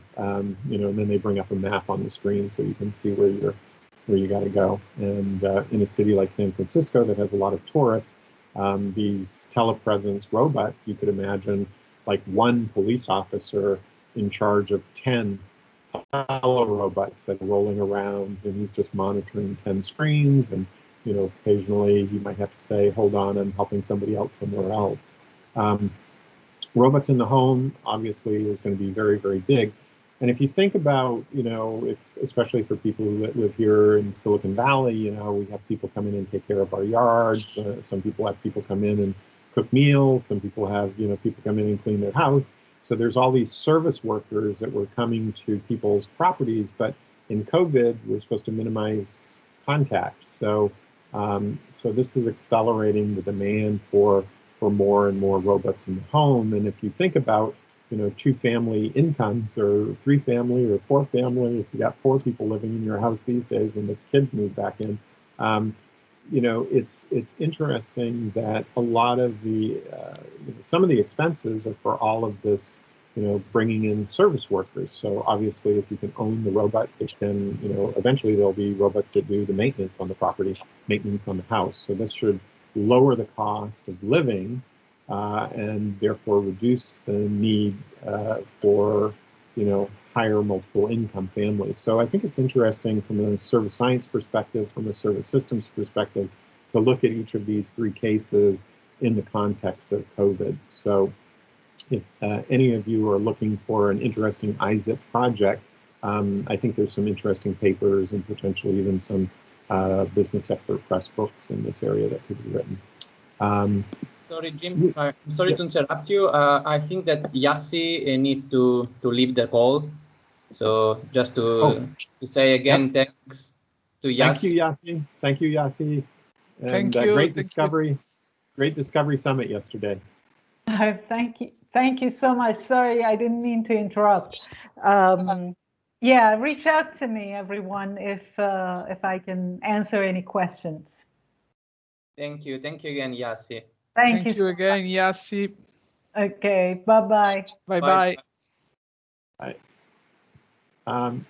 So what are the biggest benefits of artificial intelligence? I put 2 here: access to expertise. As we get more digital workers, insanely great labor productivity for trusted service providers, and I'll circle back on what trusted means. But as we have digital workers for healthcare, education, finance, we're going to have fabulous access to expertise that we don't have today. And we'll be able to make better choices, collaboration choices, like Isip is a collaboration choice that you have the opportunity to make, collaborating with Isip or not. But when we have augmented intelligence, we will be able to do more, just like that police officer in San Francisco who could be running 10 telerobotic police in different areas.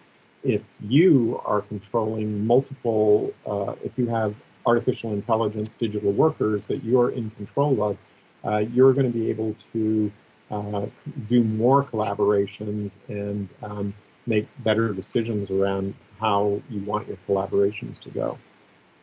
The risks of artificial intelligence, some people are worried about job loss. I'm not so worried about that.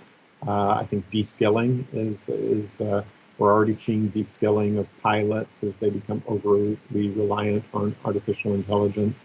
Some people are worried about superintelligence, you know, a smart machine taking over the world. I'm not at all worried about that, but I am worried about bad actors. There's criminals and various other actors out there using AI for mischief today, and those are real today. So de-skilling and bad actors are real today. And again, when you download the presentation, all these are links that can take you out to additional information. Other technologies that are going to have a bigger impact on artificial intelligence over the next 20 years, yes, augmented reality and virtual reality, as you think about these game worlds growing up, blockchain for security systems, we've got to be able to trust. You know, it's so important to be able to trust. And in a world of bots controlling social media, there's so much mischief created by artificial intelligence that if you don't know someone's real identity, if you don't know you can trust them, So these trust systems are going to have a huge impact as we get more secure identity and trust systems over the next 20 years. Advanced material and energy systems, again, this is probably closer to the Industry 4.0 smart factory area, but obviously huge impact of advanced materials and energy systems. And there's one more that I always leave off here for people to guess, and that's, of course, bio-health medical area. So think about how long it's taken for us to get a COVID vaccine and how much that's disrupted behavior around the world and systems and jobs and so forth. And if we could, through advances in biomedical, shorten the time to getting vaccines and things like that, that could have huge impact. And I believe biomedical is going to have even a bigger impact than artificial intelligence. Of course, artificial intelligence is going to help accelerate all of these, right? AI searching for new drugs, AI searching for new materials, AI systems that are able to do the monitoring and security checks, artificial entities in the virtual worlds. So AI is mixed in with these, but they all have a huge impact on our lives going forward. And this is a slide I have just to summarize the idea that as we look into the future, the best way to predict the future is to inspire the next generation of students to build it better. And this is why I give these talks and I love giving these talks to students, master's students, undergraduate students, high school students, graduate students, because you're at a stage in your life where amazing things are going to happen in the next 20 years. And if you think back, if I look back the last 20 years, right, to 2000, in early 2000, these internet companies were just starting, right? So the internet was like a baby. In 2000, there were no smartphones. Yes, we had cell phones, but guess what? Cell phones were only 10 years old. So in the next 20 years, the amount of innovation that's going to be coming in from manufacturing systems, for service systems, for our homes is going to be tremendous. And the best way to predict this future is to inspire you, the next generation of students, to build it better. So think about transportation. In 20 years, cars drive themselves, trucks drive themselves. We talked about how that's going to impact supply chain. Water, no water shortages in 20 years, because just like Singapore, the country of Singapore today recycles 99% of its water, that technology is going to be ubiquitous. So all major cities will recycle water. IBM has chip manufacturing factories that recycle 99.99% of their water. A lot of factories used to use a huge amount of water in the past, especially for advanced technology. And now we're just recycling the same water. Manufacturing becomes local again. Now we think of a lot of things made in China, right? But what about when we have 3D printers? One of the students already asked this. Local manufacturing, robotics is going to mean local creation in recycling. And energy, no energy shortages in 20 years, thanks to the artificial leaf, geothermal, and even small-scale nuclear systems at very, very small scales will be available in 20 years. Construction. The Broad Group in China can build a 30-story building in 15 days. Their CEO wants to build the tallest building in the world in 5 days and then robotically recycle it after 20 years of duty cycle. I've just told you how smart technology is going to be with artificial intelligence, ICT in 20 years. Retail goes social, finance goes crowdfunded, healthcare, all robotic surgery, 3D printed organs, education totally transformed. COVID has forced online education, but there's more coming, because education, when students with smartphones have 20 digital workers working for them, when young, kids, very, very young, have a smartphone that you can point it at any plant and it identifies the type of plant, the type of animal. When your smartphones can take a drop of water, we're working on this at IBM Almaden here in Silicon Valley. We have smartphones that have a microscope built in, and you can point it at pond water and see the microbes that are in the pond water. When students have these advanced capabilities, it's going to be more important that they learn how to work together in teams, how to become T-shaped people who can innovate. And I expect the age of innovators to continually drop, the age of people publishing scientific papers to be continuously dropping as new technology empowers citizen scientists to discover new species and to do all kinds of things that only can be done now with large budgets and large scientific equipment. And if we have time, and this relates to that question of winner take all, I know it may be hard to believe, but even governments work better in 20 years, and it really comes out of this notion that we're gonna figure out that winner take all strategy isn't the most resilient, isn't the most sustainable, and it has to be combined. You have to have a very solid blend of winner take all systems and policies with improved weakest link policies. And how do you create that is a whole talk into itself, but a fascinating one. This is the artificial leaf. It's Harvard, MIT, Caltech. It's basically, think of all the leaves you see on trees. You know, imagine that you had a little thing that you could stick in actually sewage water as one of the tests they're doing, and just shine sunlight on it, and it creates hydrogen and oxygen, and it does, it's self-cleaning. This is a remarkable innovation that's coming out of VTT in Finland that makes food from air. And it's already being producing high quality protein. It's a protein reactor about the size of a coffee machine, and it takes about a month to produce a spoonful of powder, but they're scaling this up, getting it to work more efficiently. And imagine in the future, we already have them here in Silicon Valley, and I'm sure you got them in Italy as well, where you can eat a juicy hamburger if you, but it's made of plants and proteins from plants, that no animal was hurt or injured in creating this this meat product, and it removes carbon dioxide from the air. So imagine when your, you know, home of the future is converting the air, the carbon dioxide in the air, into proteins that get converted into your food, including, you know, if you like meats, hamburgers that have no no animal injured. This is a huge innovation, and I'm about to turn 65. So as I get older, I'm really looking forward to this innovation. This is an exoskeleton for the elderly, and a lot of people, when they get old, they fall over, they break a bone, they go to the hospital. People stop coming to see them, and they get tired of life, and they give up, and they die.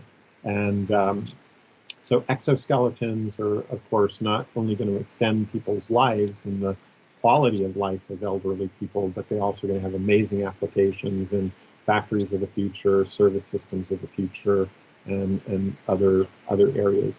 So I'll just, you know, recap. And again, these presentations, slides are all online. You can go and look at them, but this scratches the surface of the number of innovations that you, as students today, are going to see coming out over the next 20 years, dramatically making our service systems smarter. But how are we going to make them wiser? I'm going to skip over these slides because I know we're getting low on time and I want more questions. But think of your smartphone. This is Professor Arai. A couple years ago when I was over in Japan, she was presenting about her Todai robot, which is the robot that takes the Tokyo University entrance exam. The Tokyo University entrance exam is a very hard exam, but her Todai robot already scored better than 80% of the students taking that exam. And I asked her the question, when will our smartphone be able to pass the Tokyo University entrance exam? And that day is coming. And all of us will have, you know, digital workers in the palms of our hands, or maybe some other form factor, that are able to, you know, pass the Tokyo University entrance exam. But think of it not as artificial intelligence, you know, think of it in terms of augmented intelligence. So think about yourself with a phone like that, and you're out having a nice espresso with a colleague, and the colleague says, hey, you know, I just took this amazing course on quantum electrodynamics. It was really, really good. And, or whatever you're interested in, you know, making homemade, you know, bottles or whatever. And you can tell your digital assistant, hey, digital assistant, go out and take this course and pass it, and compare my knowledge of what I know to what you need to pass this course, and then tutor me on just the things I know. And, you know, you continue with your espresso, and about 30 minutes later, you hear bing, and your smartphone says, I took that course and passed it, and based on your knowledge background and what you need to do this course, I expect we could cover all the material instead of 32 hours for the course in about 2 hours. When would you like to schedule time for us to do this together? And, you know, that's the power of artificial intelligence. It's not just about making machines smarter. It's about making all of us smarter. It's about augmented intelligence and the new kinds of things that we're going to be able to do. So I'm just about ready to wrap up and shift to questions, but I did want to say that I was conceived in 1955, and this was the phone made of wood. It was a party line telephone on the wall of the farmhouse in Maine that I grew up. 20 years later, I was a student at MIT studying physics and computer science as an undergraduate at MIT. This was the phone on the dorm room, my desk at MIT. 20 years later, I'm in Silicon Valley working for Apple. This is my first cell phone. Nokia cell phone. Today, of course, I have an iPhone. 2015, even before then, I had a smartphone. But what will I have by 2035? And if I'm lucky enough to make it to 99, what will I have by 2055? And the first program I wrote was in 1972 on punch cards. And when I was running IBM's global university programs around this time, we were giving access to AI in the cloud, our Watson system, to 300,000 faculty and students around the world. I mean, what I could build with punch cards was interesting, but what people could build with smartphones and AI in the cloud, we gave several $100,000 awards to students who developed amazing systems, and you know, we were really impressed with what they do. But now imagine 20 years later, 2035, or from today, 2020, 2040, you know, or 2060. You students are living at an incredibly exciting time in human history, full of challenges, pandemics, you know, a lot being thrown at you. But your building blocks have gotten much, much better. And I just want you to think about the building blocks for a minute. Because I remember when I first found out about Legos, they were brightly colored blocks. Now you can go to the Lego store, even in the pandemic, you have to wear a mask, but you can go to the Lego store here in Silicon Valley, and you can buy robot-controlled 3D printed drone kits. From this to this in 20 years. And this was, again, my first program on punch cards in 1972. If you come to IBM Almaden and visit me, I'll show it to you. But think about this. So this is a picture, 2016, one of my employees sent me a picture of her dog. She knows I like dogs. And I thought, first of all, wow, this is a really cute dog. But then the second thing I thought is, artificial intelligence in 2016 would have a very hard time recognizing that image. So I uploaded it to the Microsoft caption bot on June 19th, 2016, and this is what I got back. I'm not really confident, but I think it's a couple of brown bears standing next to a cat. I laughed so hard I nearly fell out of my chair, and then I thought, you know, that is really funny. So I knew the person at Microsoft who was working on AI vision recognition. So I sent it to that person saying, and I gave it like 0 stars. They had a rating system on the website, you know, 0 stars, and I put 0 stars. What was it? And I typed in, it's a dog, you know, looking back at the camera. And You know, and then I thought, well, I just stopped there. So I did upload it to the IBM, and I'll show you what IBM got in 2016 in a minute. But I sent it to researchers that I knew in artificial intelligence at various universities, MIT, Stanford, Feifei Li at Stanford does image recognition. So I thought it was funny. I sent it to all my colleagues, and then the next day, I thought, wait a minute, I just gave data to Microsoft. I wonder. So I uploaded the exact same picture on June 20th, 2016, and the AI system said, I think it's a close-up of a cat looking at a dog. That's wrong, but it's much, much closer. And I know you're wondering, how did IBM do? We got it right. Animal, 100%, mammal, 100%, dog, 82%, you know, but very boring compared to the nice long captions of the Microsoft caption bot. A year later, I was giving a talk and I uploaded the same image just to see how Microsoft was doing on this particular image. And you probably can't read it, but it says, I think it's a brown and white dog looking at the camera. They nailed it. I gave them 5 stars. That's perfect. How is IBM doing in 2017? Did you know it's a Welsh Corgi? This is the superhuman capability that you get to when our smartphones are able to not only recognize, oh, that's a oak tree or a pine tree, but tell you the genus species. And eventually it's going to be like that. It's going to say, you know, that's a Welsh Corgi of this variety, age estimation, you know, all of these capabilities are coming. And it's going to be like having your smartphone be 100 experts that you're carrying around, that everybody's carrying around with them all the time. So we have to rethink our service systems. 10 million minutes of experience to go from a baby to an adult in our society, just 10 million minutes of experience. And you know, eventually we'll have AI systems with episodic memories, and it's 2 million minutes of experience to go from a novice to an expert.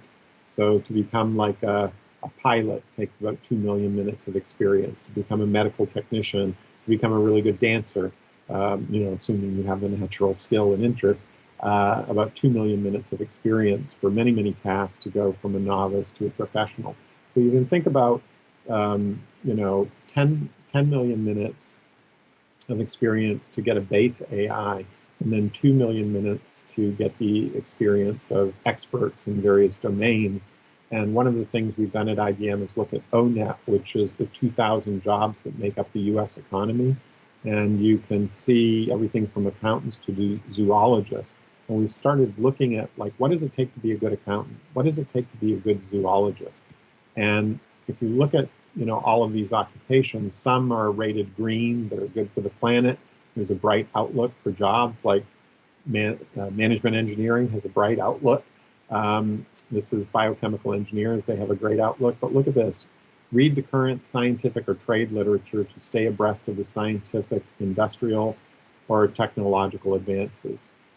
And again, think of management of engineering. I could have typed that into ONET, probably management engineering. I don't know that it would have come up exactly, but to be a good manager of engineered systems, to be a good leader in a factory, to be a good whatever in the future, you're going to have to read the current scientific and trade literature and stay abreast of it, stay up to date. But, you know, there's papers coming out in Chinese. You read Chinese, German, Russian, English, Italian, 200 languages. Nobody can stay up to date with all of the advances that are coming unless we use augmented intelligence, unless we have super smart smartphones that can know our interest and look for collaborations and scan the literature. And this, in 2013, we actually tested a system with Baylor College of Medicine in Houston, Texas, or Dallas, I think it's Houston, where they had identified, this was a research team of 10 people that were discovering about 1 new cancer-fighting drug per year. And the team, we asked them, what can we do to help you? And they said, look, we've identified 60,000 research papers from all around the world in all these different languages that address this P53 protein that we're studying in cell growth. but there's no way that our team of 10 researchers could read these 60,000 papers in the rest of our life. Can you help us identify which papers are most congruent with the research that we're doing so that we can read those papers and maybe make some, faster discoveries than one new cancer-fighting drug per year? So we built an AI system that ingested, and I say ingest, not read, ingested those 60,000 papers in 5 minutes. Just 5 minutes, 60,000 research papers, identified every molecular formula, correlated those papers with the previous publications of the research group, and identified here are the top 60 papers that we think, if you read these 60 papers, it's going to help you discover the next cancer-fighting molecules. And what was interesting, they took the top 10 of those recommendations, and 7 of them seemed to be true kinases that had cancer-fighting potential. And they did that all within the span of 3 months. So going from 1 discovery in 3 months to 7 promising ones in just 3 months, from 12 months to 3 months, and increasing the number. So this is the world that you're entering as students. And I'm going to stop here. There's a whole lot more in this about trusted AI. I'm going to skip all of that, different things IBM is doing, some conclusions. But trust is fundamental for the future of artificial intelligence. Trust is fundamental in value co-creation service systems. And bad things are going to happen in the future. It's not just this pandemic. There's all kinds of bad things that can happen as you get more and more advanced technology. So I always say, prepare for building resiliency, not just super advanced things that a cyber hacker goes in and brings down your whole factory. And where are you going to be if that happens? Actually, the talk yesterday, the Isip talk from Boeing, was all about how there's just constant cyber attacks on Boeing's robotic equipment that's building these airplanes for the future. And so we have to be able to build a more resilient system. We have to have the laws and regulations. We have to be able to address the fears. There's a lot going on, and I encourage you to come visit me at Almaden someday, like Alessio Giusse did, and others. I think probably 10 Italian students have visited me here over the years. Sorry, can't do it right now because of the pandemic. I also have an office up in San Francisco, and many visitors come from around the world, many students, many faculty. In normal times, we run many workshops where we go work with our clients, work with visitors, imagining, trying to co-create a better future. So I'm going to stop here and see if there's any questions from you students. Maybe I will go back to a few slides to my favorite slide in this whole deck. I guess you can probably imagine where I'm going. It is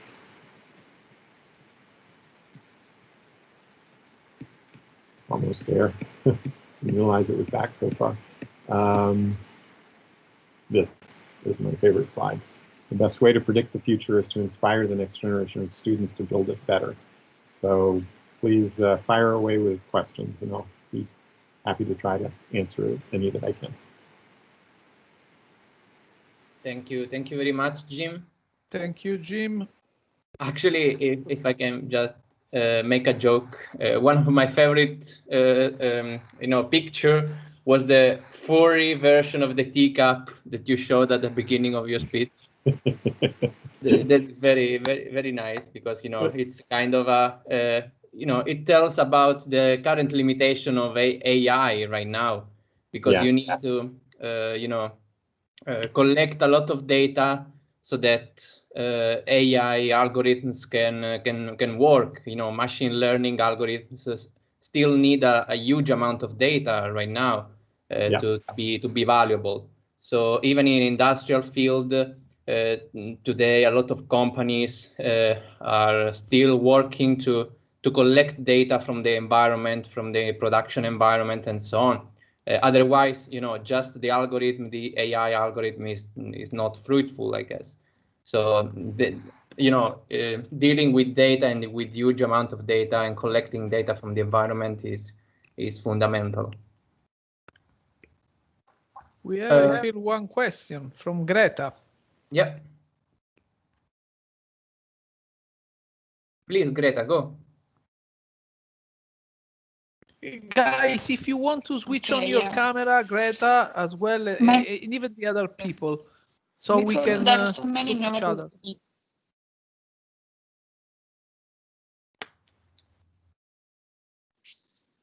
Okay.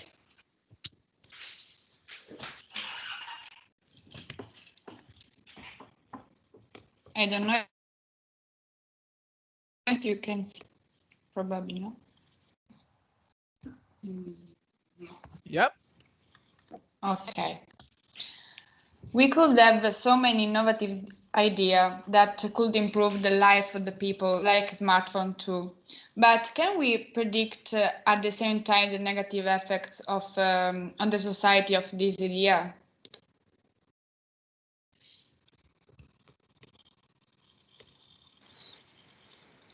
Coming off mute, sorry. That's a great question. We can predict some of the negative effects. And like I said, in that Discovery Summit yesterday, there was discussion of like cyber attacks. So we know there's going to be more cyber attacks in the future, devastating ones perhaps, that target, whole countries, whole economies, specific companies. As we build these technological systems that we become more and more dependent on, it becomes clear that mischief makers, criminal elements, if we can't build a world where there's trust, if we can't address the fundamental issue of trust, like why would somebody be a criminal? Why would they, are they trying to extort money? Why would somebody be a terrorist? We certainly, Greta, see that as one of the big potential risks. The other risk that we can foresee is these systems take a massive amount of energy. If a company's competitiveness depends on the amount of computing resources they have, the amount of AI systems that are working, that's all that energy is going to have an impact on the climate. And so, again, we can foresee, climate impacts of having a more intelligent society. And then we also can see the robustness of these systems becomes more and more problematic. So resilience, sustainability, income inequality, disparity between, in the U.S. we also currently have a lot of racial tensions as a result of things. So yes, we can predict a lot of the negative things that are likely to come as well. Nobody can predict it's going to happen here at this time, at this place, or it's very hard to, but I would recommend the book. If you're really interested in this topic, there's a book called The Fourth Turning. I'm forgetting who the authors are, I can look it up, but it's called The Fourth Turning, An American Prophecy. And the wonderful thing about this book is it was written 20 years ago, and it predicted what the world would be like today, 20 years later. So you can actually read the book and see if they got it right. And the scary thing is, they got it right. They had other scenarios too, but they had one scenario about the rise of nationalism and fascism in the world as a result of various things. They predicted, more technology used to manipulate people's decision-making through social, they didn't call it social media, but they anticipated that there would be technological organizations that could afford technology to influence people's decisions. So I would recommend that you read The Fourth Turning. They have a theory of generational change.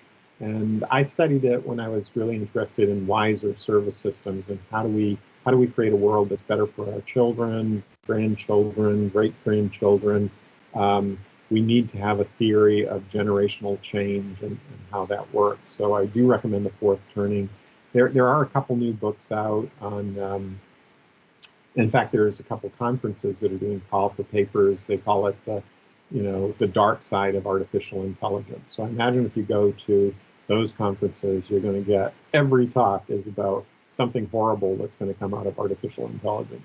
And I think that's good. I mean, we have conferences where people only talk about the good things that are going to come from artificial intelligence. Certainly at IBM, we're working on the things that we think are going to be the good uses of artificial intelligence. We totally stopped our facial recognition research and all of the stuff that we were doing on face recognition when we realized, various governments around the world were starting to buy and install a system for identifying actually the political competitors of the leaders of the country. And so we stopped that. We just said, nope, this is not a use we want to empower autocratics to do that. So IBM pulled away from that, and then a number of other companies also initiated initial bans. And we do have an ethical AI board that started at IBM in the last 3 years. Francesco Rossi, a nice Italian scholar who is now an IBM fellow. She's from Italy and travels back to Rome frequently. She's our IBM fellow who's on our ethical AI board, and I have great confidence in Francesca that she'll steer IBM to a positive future for AI. But yeah, great question.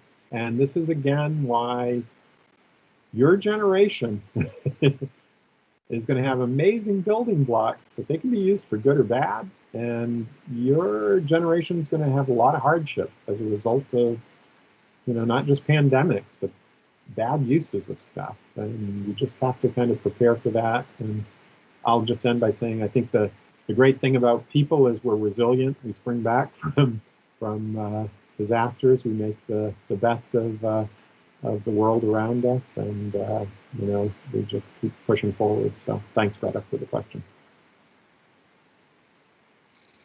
Okay, thank you too. Yeah. Thank you very much, Greta. There is another question from Fausta.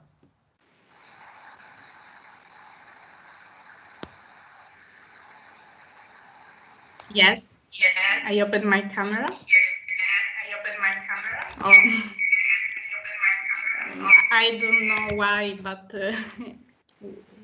we can see me, so I close it. Okay. Hi. Hi. My question is, here in Calabria, our economy has always been based a lot on agriculture and the primary sector. You just talked about innovation in food too. Are there already innovation in this sector, especially in the analysis and forecasting of agricultural production according to climate change, which, for example, change the periods and the quality of crops? Yeah. I missed the last part of your question, but could you repeat that very last part of your question? Yes, especially in the analysis and forecasting of agricultural production according to climate change, which, for example, change the period and the quality of the crops. Yeah. I was just, last week, I was at the AAAI conference, which is the Association for the Advancement of Artificial Intelligence conference. I was on the program committee and a speaker at that conference. And we had a speaker, we had a whole panel, in fact. Unfortunately, it wasn't recorded, on the use of artificial intelligence by the World Agricultural Organization, I forget the exact name, on predicting the future of agriculture, output, climate change impacting agriculture. Very, very interesting presentation. Actually, I thought it was the best panel of the whole conference, even better than the one I ran on trusted AI, and because it dealt with the economic implications of climate change, and also you know, the statistical tests and properties that are required to really do good prediction in that area. Yeah, you know, as climate change happens, the regions where you can grow things is going to vary. I do think that cities and even households are going to become more self-reliant on food sources, you know, this VTT, protein from the air kind of thing. So it may be that you know, the basic food that we need to just live and have enough calories to do our work, maybe that becomes more of a local production thing. Where I think Calabria and Italy and food production that's global, it may become more of a luxury item that maybe only the wealthy afford, or maybe there's some other business models that would make it more ubiquitous. For example, I think that things grown in the soil in Calabria probably have a particular taste that's unique, and you know, if somebody's wealthy enough, they might want to complement their diet with you know, imports from the region. So what does that mean? So it means maybe the farmers can grow, you know, and sell at a higher price. It also may be that somebody in a, you know, in a home in San Francisco decides, oh gee, I would like to be able to grow that in more like an identical soil to Calabria. So maybe there's going to be business models where people actually help other people around the world who are food hobbyists create, you know, things that are uniquely like things that could only grow in southern Italy in the past. I mean, this is where you need imagination, right? Because if you know, I remember actually the last time I was in Italy, I flew into the Naples airport. I was a little late for my meeting, so I grabbed a cab, and I was heading to the university for the talk. And the cab driver was very happy to talk in English, and he said, "Where are you from?" And I said, "I'm from California." "Oh, California! I've been to California. I love California." And "Where in California?" I said, "Silicon Valley." "Oh, technology! Technology is so amazing. I love technology. I'm a hobbyist. I love everything about technology." And I said, "Well, you know, something funny happened to me the other day when I was driving to work in California. I was driving along and I looked over at the car that was passing me, and the driver was reading a newspaper. It was one of those crazy driverless cars. What do you think about that?" And I do this to cab drivers all over the world, right? And it's very interesting. It's bimodal. Like some taxi drivers in New York City, they say, "Oh, you crazy people in Silicon Valley, you're going to put me out of a job. You know, I hate technology." This particular cab driver in Naples, he said, "Oh, I love that idea. I'm going to be home sipping espresso, bouncing my baby on my knee while my fleet of taxis are driving through Naples, making me rich." And I said, "You got the right attitude. You have the attitude that's going to make you successful in the future, because that's exactly the attitude you want to have. These things are going to come at you, and you can look at them as like the glass is half empty, or you can look at it as like, this is an amazing opportunity." And that's the crazy thing about the world that we live in, I guess, is that, you know, some people look at something one way and some people look at it another way. And it's you know, that's why I say we have to inspire the next generation to build it better. They, you know, and at IBM we talk about a growth mindset, an entrepreneurial mindset. You know, we really want to have confidence that even through adversity we can make a better, you know, we can take our lemons and make lemonade. And I think, you know, in agriculture in Calabria, you know, there's going to be people who think about it very creatively, you know, climate change very creatively, and come up with amazing things that we can't even imagine. So thank you for that question. Thank you so much. And my wife says I'm the most optimistic person in the world, by the way. Even I. Maybe I am. I can see another question from Moihad.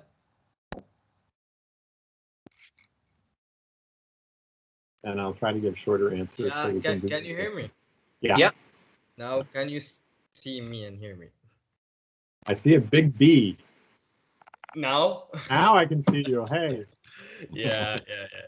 So thank you for the presentation. Actually, I was so interested in the part regarding to the risks, because every time everyone talk about artificial intelligence, we're already associated with the science fiction Hollywood's idea of the artificial intelligence. But I guess that there is some real concerns about the jobs market regarding to the artificial intelligence. Specifically, I'm concerned about operators work during inside the factories of the future. I would like to understand, how do you think is going to be the roles of the operators, and how the jobs in the manufacturing industry of the future is going to be look like. In general, I would like to know how, as you said, jobs are not going to be a problem, because it's always a problem sociopolitically, I'm saying. Yeah, you have to be able to imagine new customers and new opportunities. And it comes down to cost of technology. I mean, the technology, if it's too expensive, if only the rich can afford the technology, then we're in trouble. It's winner take all. But fortunately, that's not the world we live in. I mean, yeah, a part of our world is winner take all, for sure. And technology can be very expensive. But remember the other organization I said I'm part of besides Isip? I said the Linux Foundation AI. And the Linux Foundation AI and data, we're tracking over 300 open source AI projects. 300 open source AI projects, 500 million lines of code, 1 million new lines of code per week. No company, no country, well, maybe China, no country, but China or India maybe, could keep up with that if they dedicated their whole population to doing that. I mean, there's a democratization and a miniaturization of technology that's happening too. And if you want the positive outcome, you know, let's say you're a factory worker and you got replaced by automation. You knew that job, you know the robot that just replaced you. Can you imagine becoming a capitalist and saying, okay, two can play at this game, you know, my unemployed co-workers, we can form a cooperative, buy one of those machines, and we start producing, you know, what we used to produce manually, and maybe we can even do some handcrafted ones on the side that we sell for even more, because they're handcrafted and unique. And so, for example, I've got a colleague who he makes high-end keyboards with, the keyboards are made by robots now. Nobody needs to touch anything. If you're using a keyboard, it was made by a robot. Except this guy builds handcrafted keyboards that are beautiful. They're works of art. And he sells them at thousands of dollars. You know, I think his top one he sold for $10,000. Imagine selling a keyboard for $10,000. That's skill, that's knowledge. But he's using all of the robotic technology for building keyboards at a local level, 3D printers and things like this. So I think that's the power when, you know, if there's, you know, I'm sorry to say it very, very bluntly, but let me just say it bluntly. If there's a lot of people unemployed and they organize, that their combined effort and resources can dwarf, you know, lots of things. So I think it's really a question of having that imagination to see the opportunities that are created by these things that have negative impact as well. and work on open source AI, make AI cheaper, democratize AI, make it so that everybody can afford, to reinvent what they're doing. That's really the direction to go. And also, that's why I had in that COVID one, there's less need for money. Like one of my sons, he studies, what is it called? The universal basic income. He's all about political change to take the wealth of society and make sure more people are allowed to have freedom to explore whatever they want to do. That's the world he's trying to create, is a world where you come out of college and yeah, if you got a job, great, go take the job. You don't have a job, well, guess what? You've got universal basic income until you're 30 years old. I can send you some links to his YouTubes about, everybody should have universal basic income between the age of 20 and 30, because the world has changed and, we can get more with less. And so people should have more opportunity to grow up and explore and find unique ways that they can co-create value. So I do think it's not easy. The other thing, well, there's a whole lot to say about this, but we should be able to, there's enough to go around is my bottom line. So the fear that people have about losing a job, let's get rid of that fear. Let's get rid of that fear and replace it with, oh my gosh, look at all these opportunities. I'm a taxi driver in Naples and I want to spend more time with my family and have my robot cars, and then work to make that reality. That's what I think we need, is that positive way of thinking, and we call it a growth mindset. It looks at adversity and just flips it right around and says, where's the opportunity in this adversity? Because there's always opportunity in adversity.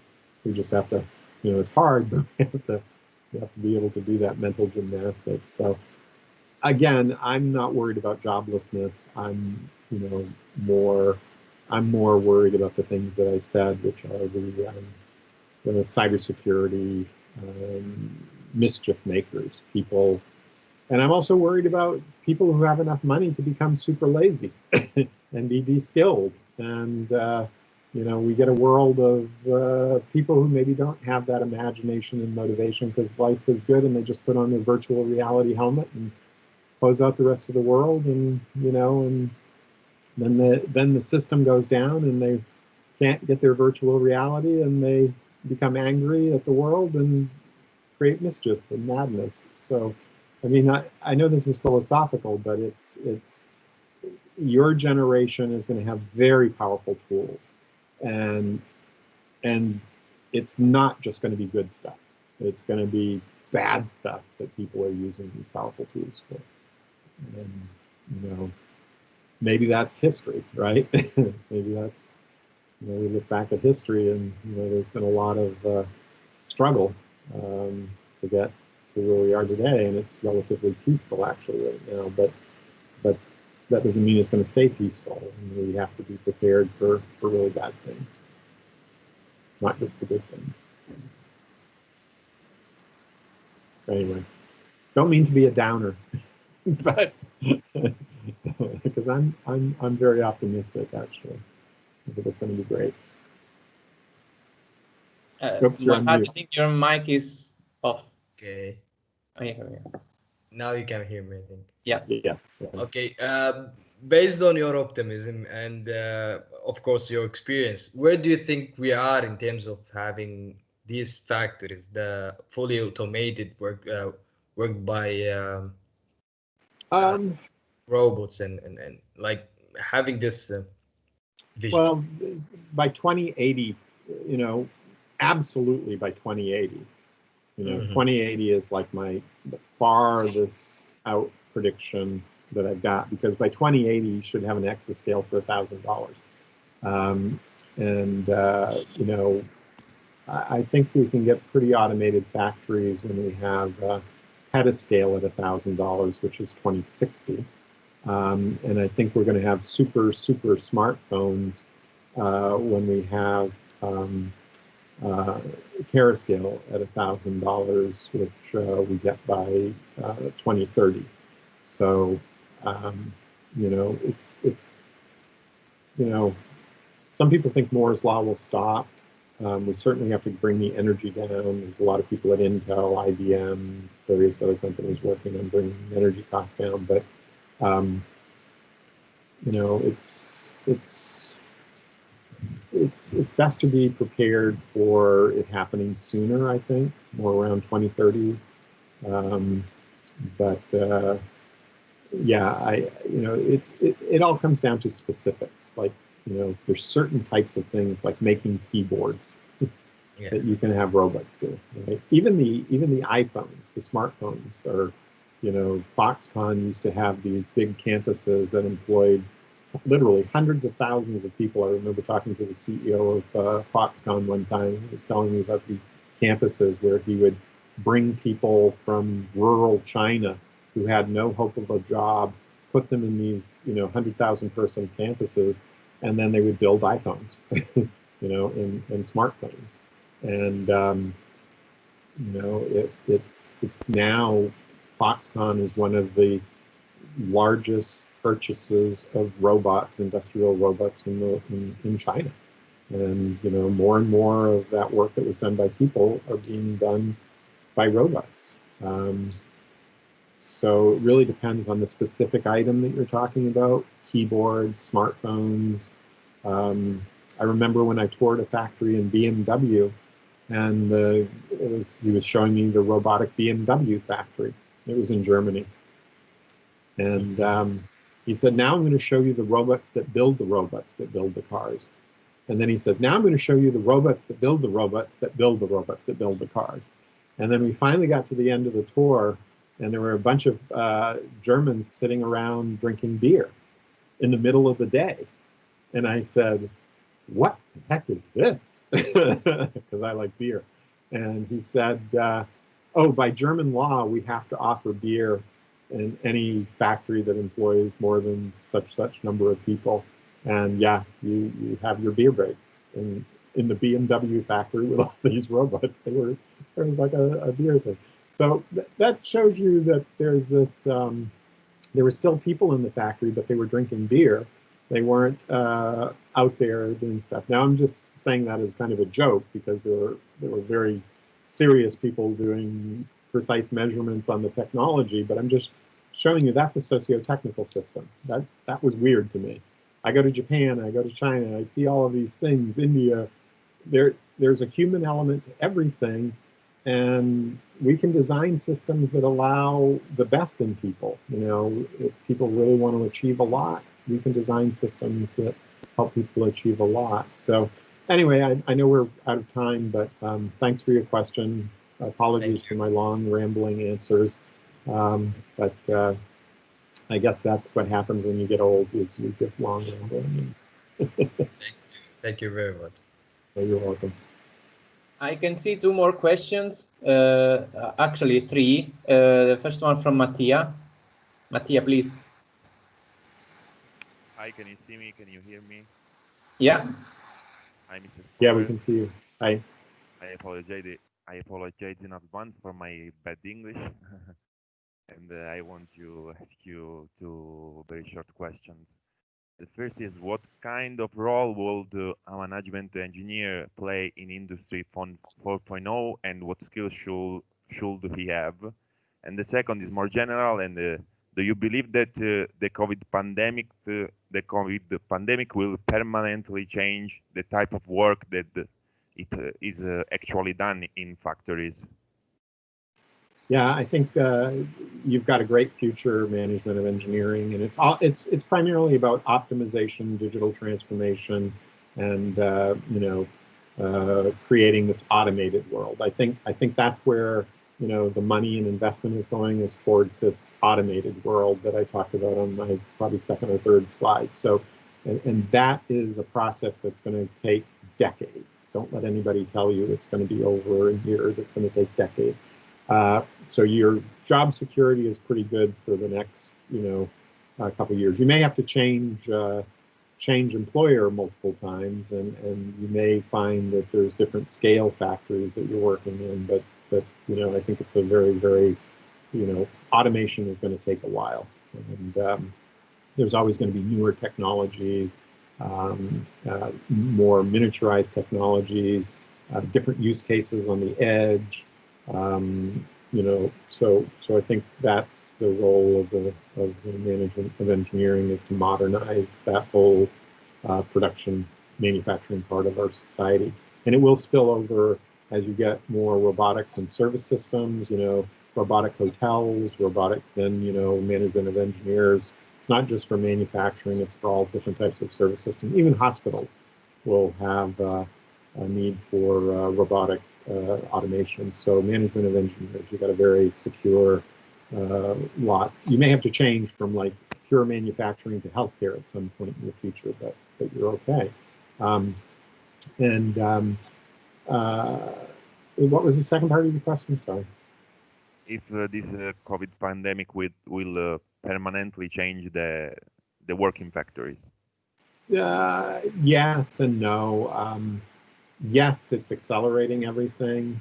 Yes, we're going to be a little bit more prepared for, you know, slowing transmission with the masks and things like that. But I was talking actually yesterday on the Isip call.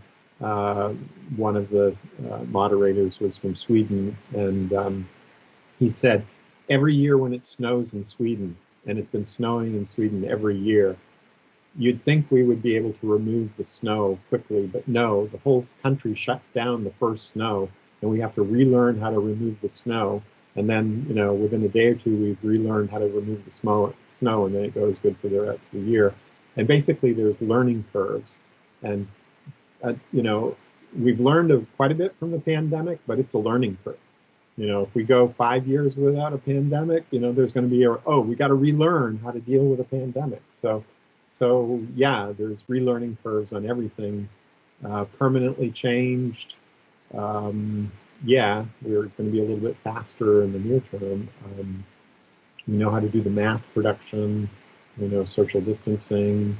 We're gathering lots of data about different policies in different places. So yeah, I think we'll be a little bit better prepared. There will be permanent changes, but you know, as soon as it can get back to normal, people will try to get back to normal.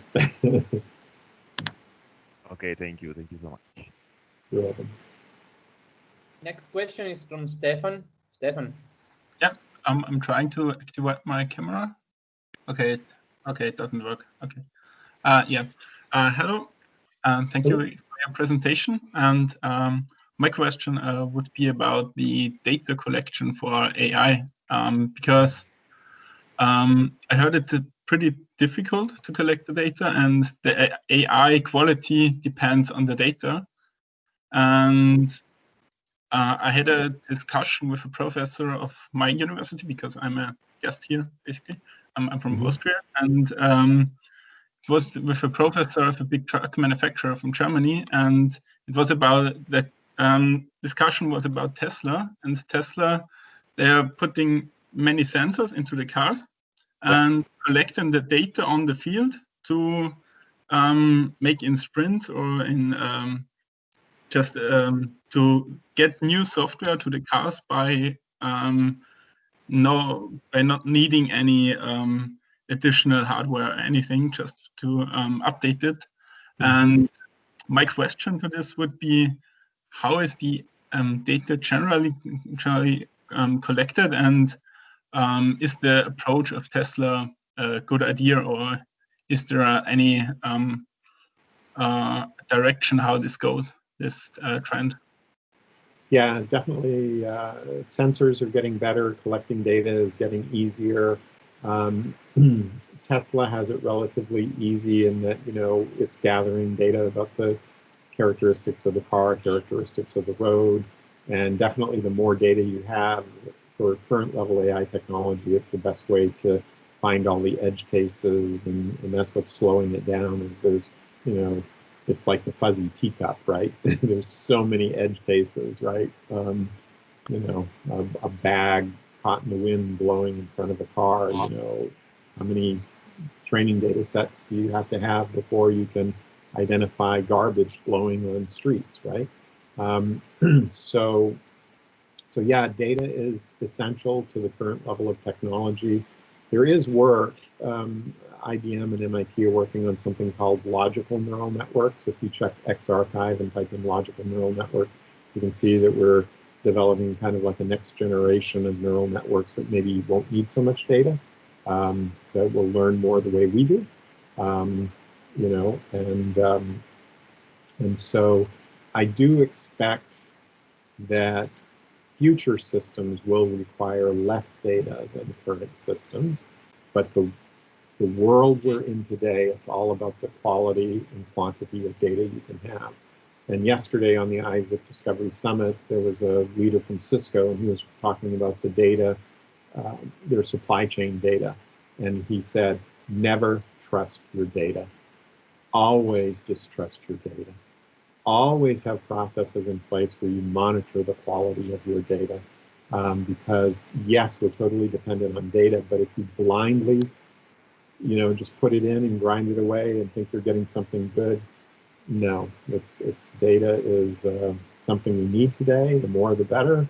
You got to make sure it's high quality. And yes, in the future, we'll need less data for certain things anyway.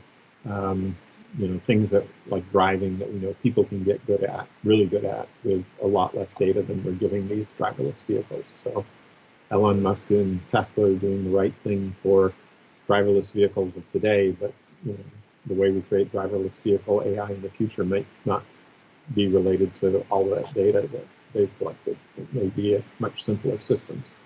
No, I don't know, simpler, different systems, logical neural networks. Yep. Thank you very much. Stefan. Thank you. Another question from Reginaldo. Reginaldo, please. Hi. I don't know if you can see me or not. Yeah. Hi. Hey, Reginaldo. In 2019, the new IBM Power 9 chipset system was introduced, and everyone was excited about that. Now, can you explain how this technology will improve the work of ERP, since the cooperation with SAP HANA has brought a lot of interest, especially in the Middle Eastern companies like Emirates and others alike? And what are the plans for the future about that? Ah, wow, you asked a great question, and my colleagues from our systems team could give a fantastic answer to that question. I can't really give a great answer to that question, but yeah, you're right. Power 9 systems are, you know, with a partnership with SAP and ERP systems, they're able to run bigger workloads faster than other processors, frankly, at lower energy as well. So lots of benefits from Power 9. There is work going on right now on new artificial intelligence subcircuitry that's going to be going into both our Z mainframe and our power chips. You can probably expect to start seeing some of that come out next year. But, you know, sorry, I'm not the expert on that. I will pass on that and say, link up with me on LinkedIn, and I can try to get you a better answer with my colleagues who actually know the right answer. Okay, thank you. Okay, so we have one last question. So from Federica. Federica. Hello, can you see me? Yeah. Hello, nice to meet you. Nice to meet you. Hi. I'd like to know, we were talking about climate change with the high heat technology, and I'd like to know if you think that this climate change, that this technology with apport will be for the better or for the worse, because we were saying that we can optimize a lot of things, from food to material waste, also from water and energy, but on the other way we have to use a lot of more energy also to use this technology. So I would like if what do you think about this? Yeah, you know, someone once told me every time you do a Google search, you're boiling a cup of tea water. right? So think about all the searchers, all the people all around the world are doing, and not just the Google search engine, but other engines. I mean, that's a lot of energy that is being driven into the environment. Now, I know at IBM we've done projects to harvest that heat energy and put it back into cooling and, you know, more recycling of energy systems. So I again am very technologically optimistic. I think if you look at, you know, our efforts investing in reducing energy usage by technology, frankly, some of these AI chips that we're going to be coming out with next year are using, you know, thousands, tens of thousands of times less energy than the chips we're using right now. So I think we've got some good curves that are going to start coming in to reduce the energy requirements of all of this artificial intelligence technology. I also think with some of the logical neural network stuff that we're working on, you won't have to have the massive, massive data sets that, you know, run for days and days and days to solve it. You'll be able to use much smaller data sets. So I think we're going to get efficiency in, you know, getting to a learning result with less data and efficiency in inference using the training models. So I'm pretty optimistic about that. I'm overall, you know, the VTT, food from air, I was really scared about climate change until I started researching some of the advances that are coming for, you know, reducing carbon in the atmosphere in ways that are useful for producing food for livestock and people. Now I'm a little bit more, yeah, I think we can, you know, technology our way out of this problem reasonably well. So, yeah, I'm still pretty optimistic about that. The thing that I'm not optimistic about is cybersecurity and bad actors. I think there's, until we get a world where criminals and there's people who can make more money by being a criminal than having a productive for society job. And there's people who are so alienated by society that they just want to cause havoc. And until we figure out how to get that under control, and I think there is a way to get that under control, it is appreciating this improve weakest link. Because, you know, in general, people want good things for their children and grandchildren and great-grandchildren. And that's the thing that, you know, keeps most of us good. The day people stop having children will be really bad because it's our hope for the future. Our children are our hope for the future. Our grandchildren are our hope for the future. And that's, I think, one of the primary things. Now, there is new technology that are extending people's lives. So people may live, you know, your generation may live to 120, you know, I've been told. But I think, you know, these are the things that we consider in service science. We look at all of the factors, the human, the technological, the policy, and we realize, you know, maybe this is a good closing statement. So you're in a car, right? And if you're going at 5 miles an hour and something bad happens up front, you can stop. When you're going 120 miles an hour, you know, in your Ferrari, in your nice Italian Ferrari, and something bad happens up front, what are you going to do? Well, guess what? We've created a society that's starting to move at 120 miles an hour. And our reaction time, you know, we've got more tools to react, you know, we can throw up the cloaking device or, you know, put up the force field or, you know, whatever it is, you know, we have new technologies, but that's what we think about in service science is like, what kind, are we building wiser systems? You know, so we think about, you know, how quickly could we, you know, here's an imagination challenge I give students, in addition to like, what are you going to do when you have 100 digital workers working for you? That's a good thing to figure out. Live your life as if you had 100 digital workers working for you and knowing what they would be doing. But like, what if society had discovered photography 1,000 years earlier?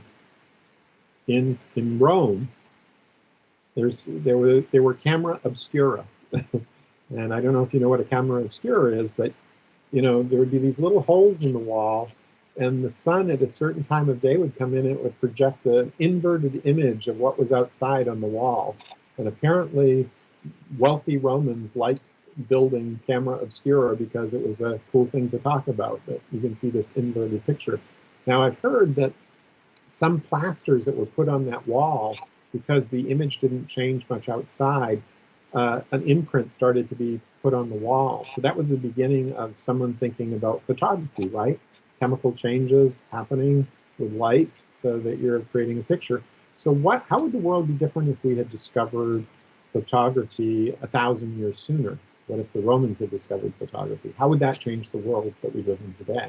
And so from a service science perspective, one of the things we do is we think about how would we rapidly rebuild all of technology from scratch, and not just technology, but decision-making, so that people can collaborate better. In service science, we talk about value co-creation, which is basically collaboration and competition. And how do you build human systems where people enjoy the collaboration and competition so that they advance better? And so I think, you know, we're entering an era where we have to think about smarter and wiser service systems, and your generation has that responsibility. You know, my generation, you know, we had to worry about the atomic bomb and not blowing ourselves up, and it looks like we've almost passed that test. We haven't quite gotten there, but you know, every generation creates, has to deal with the technology that the previous generation created for them, and figure out how do we make it through to the other side for the next generation to have, you know, a better society than we have. You know, that's what we're trying to do. So anyway, thanks for your question. I don't know, Federica, if I gave you anything useful, but that's. Thank you for your answer. All right, very good. So there are no more answers, so no more questions. So thank you guys, first of all, for being so active in the workshop, and first of all, of course, thank you, Jim, for being such a good speaker. I don't know if Francesco would like to. Yes, obviously. Thanks a lot, Jim. I feel that was really impressive what you have presented. Even the reaction of students was very, very nice to listen to their questions and your answer as well. You are really a very optimistic person, and I too as well. And you know, it's nice to be in contact with optimistic people. I would suggest as final step of this seminar, if the students can switch on all the cameras, we take a picture, a virtual picture. It's a screenshot, nice. Actually. We put the grid and we take this let's say virtual picture to share with everyone. So guys, switch on the cameras and I will put grid. So there should be what a way great, to see. Francesco, what a great idea. Okay. And I do have to thank Antonio for being such a good ISIP member and colleague over the years. Yassi and I have really just enjoyed our interactions, and you are positive and optimistic too, and you're hardworking and you get things done, and you're just a pleasure to work with. So thank you. Go, open. We are now, I can see 16, but if you still additional, for instance, Greta is not alone. Me here we go. and Greta together. We are together. Good. Who else? You're still 16. I'm still waiting cameras. So let's go. Okay, more.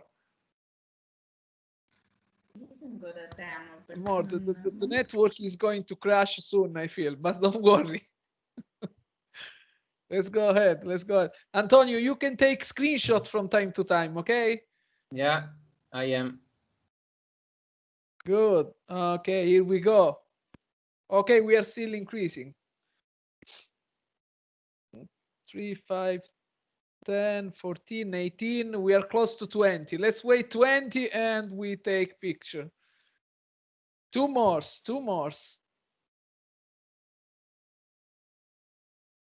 So unfortunately, we have nothing to drink to celebrate this seminar. Yeah. something or something to drink. But it's Jim. In your case, it is still morning, so it's not a good idea. Yeah, not a good idea for me. I've got many IBM meetings left to go, but. Okay. I took the screenshots. So again, thanks a lot. Thanks to Jim.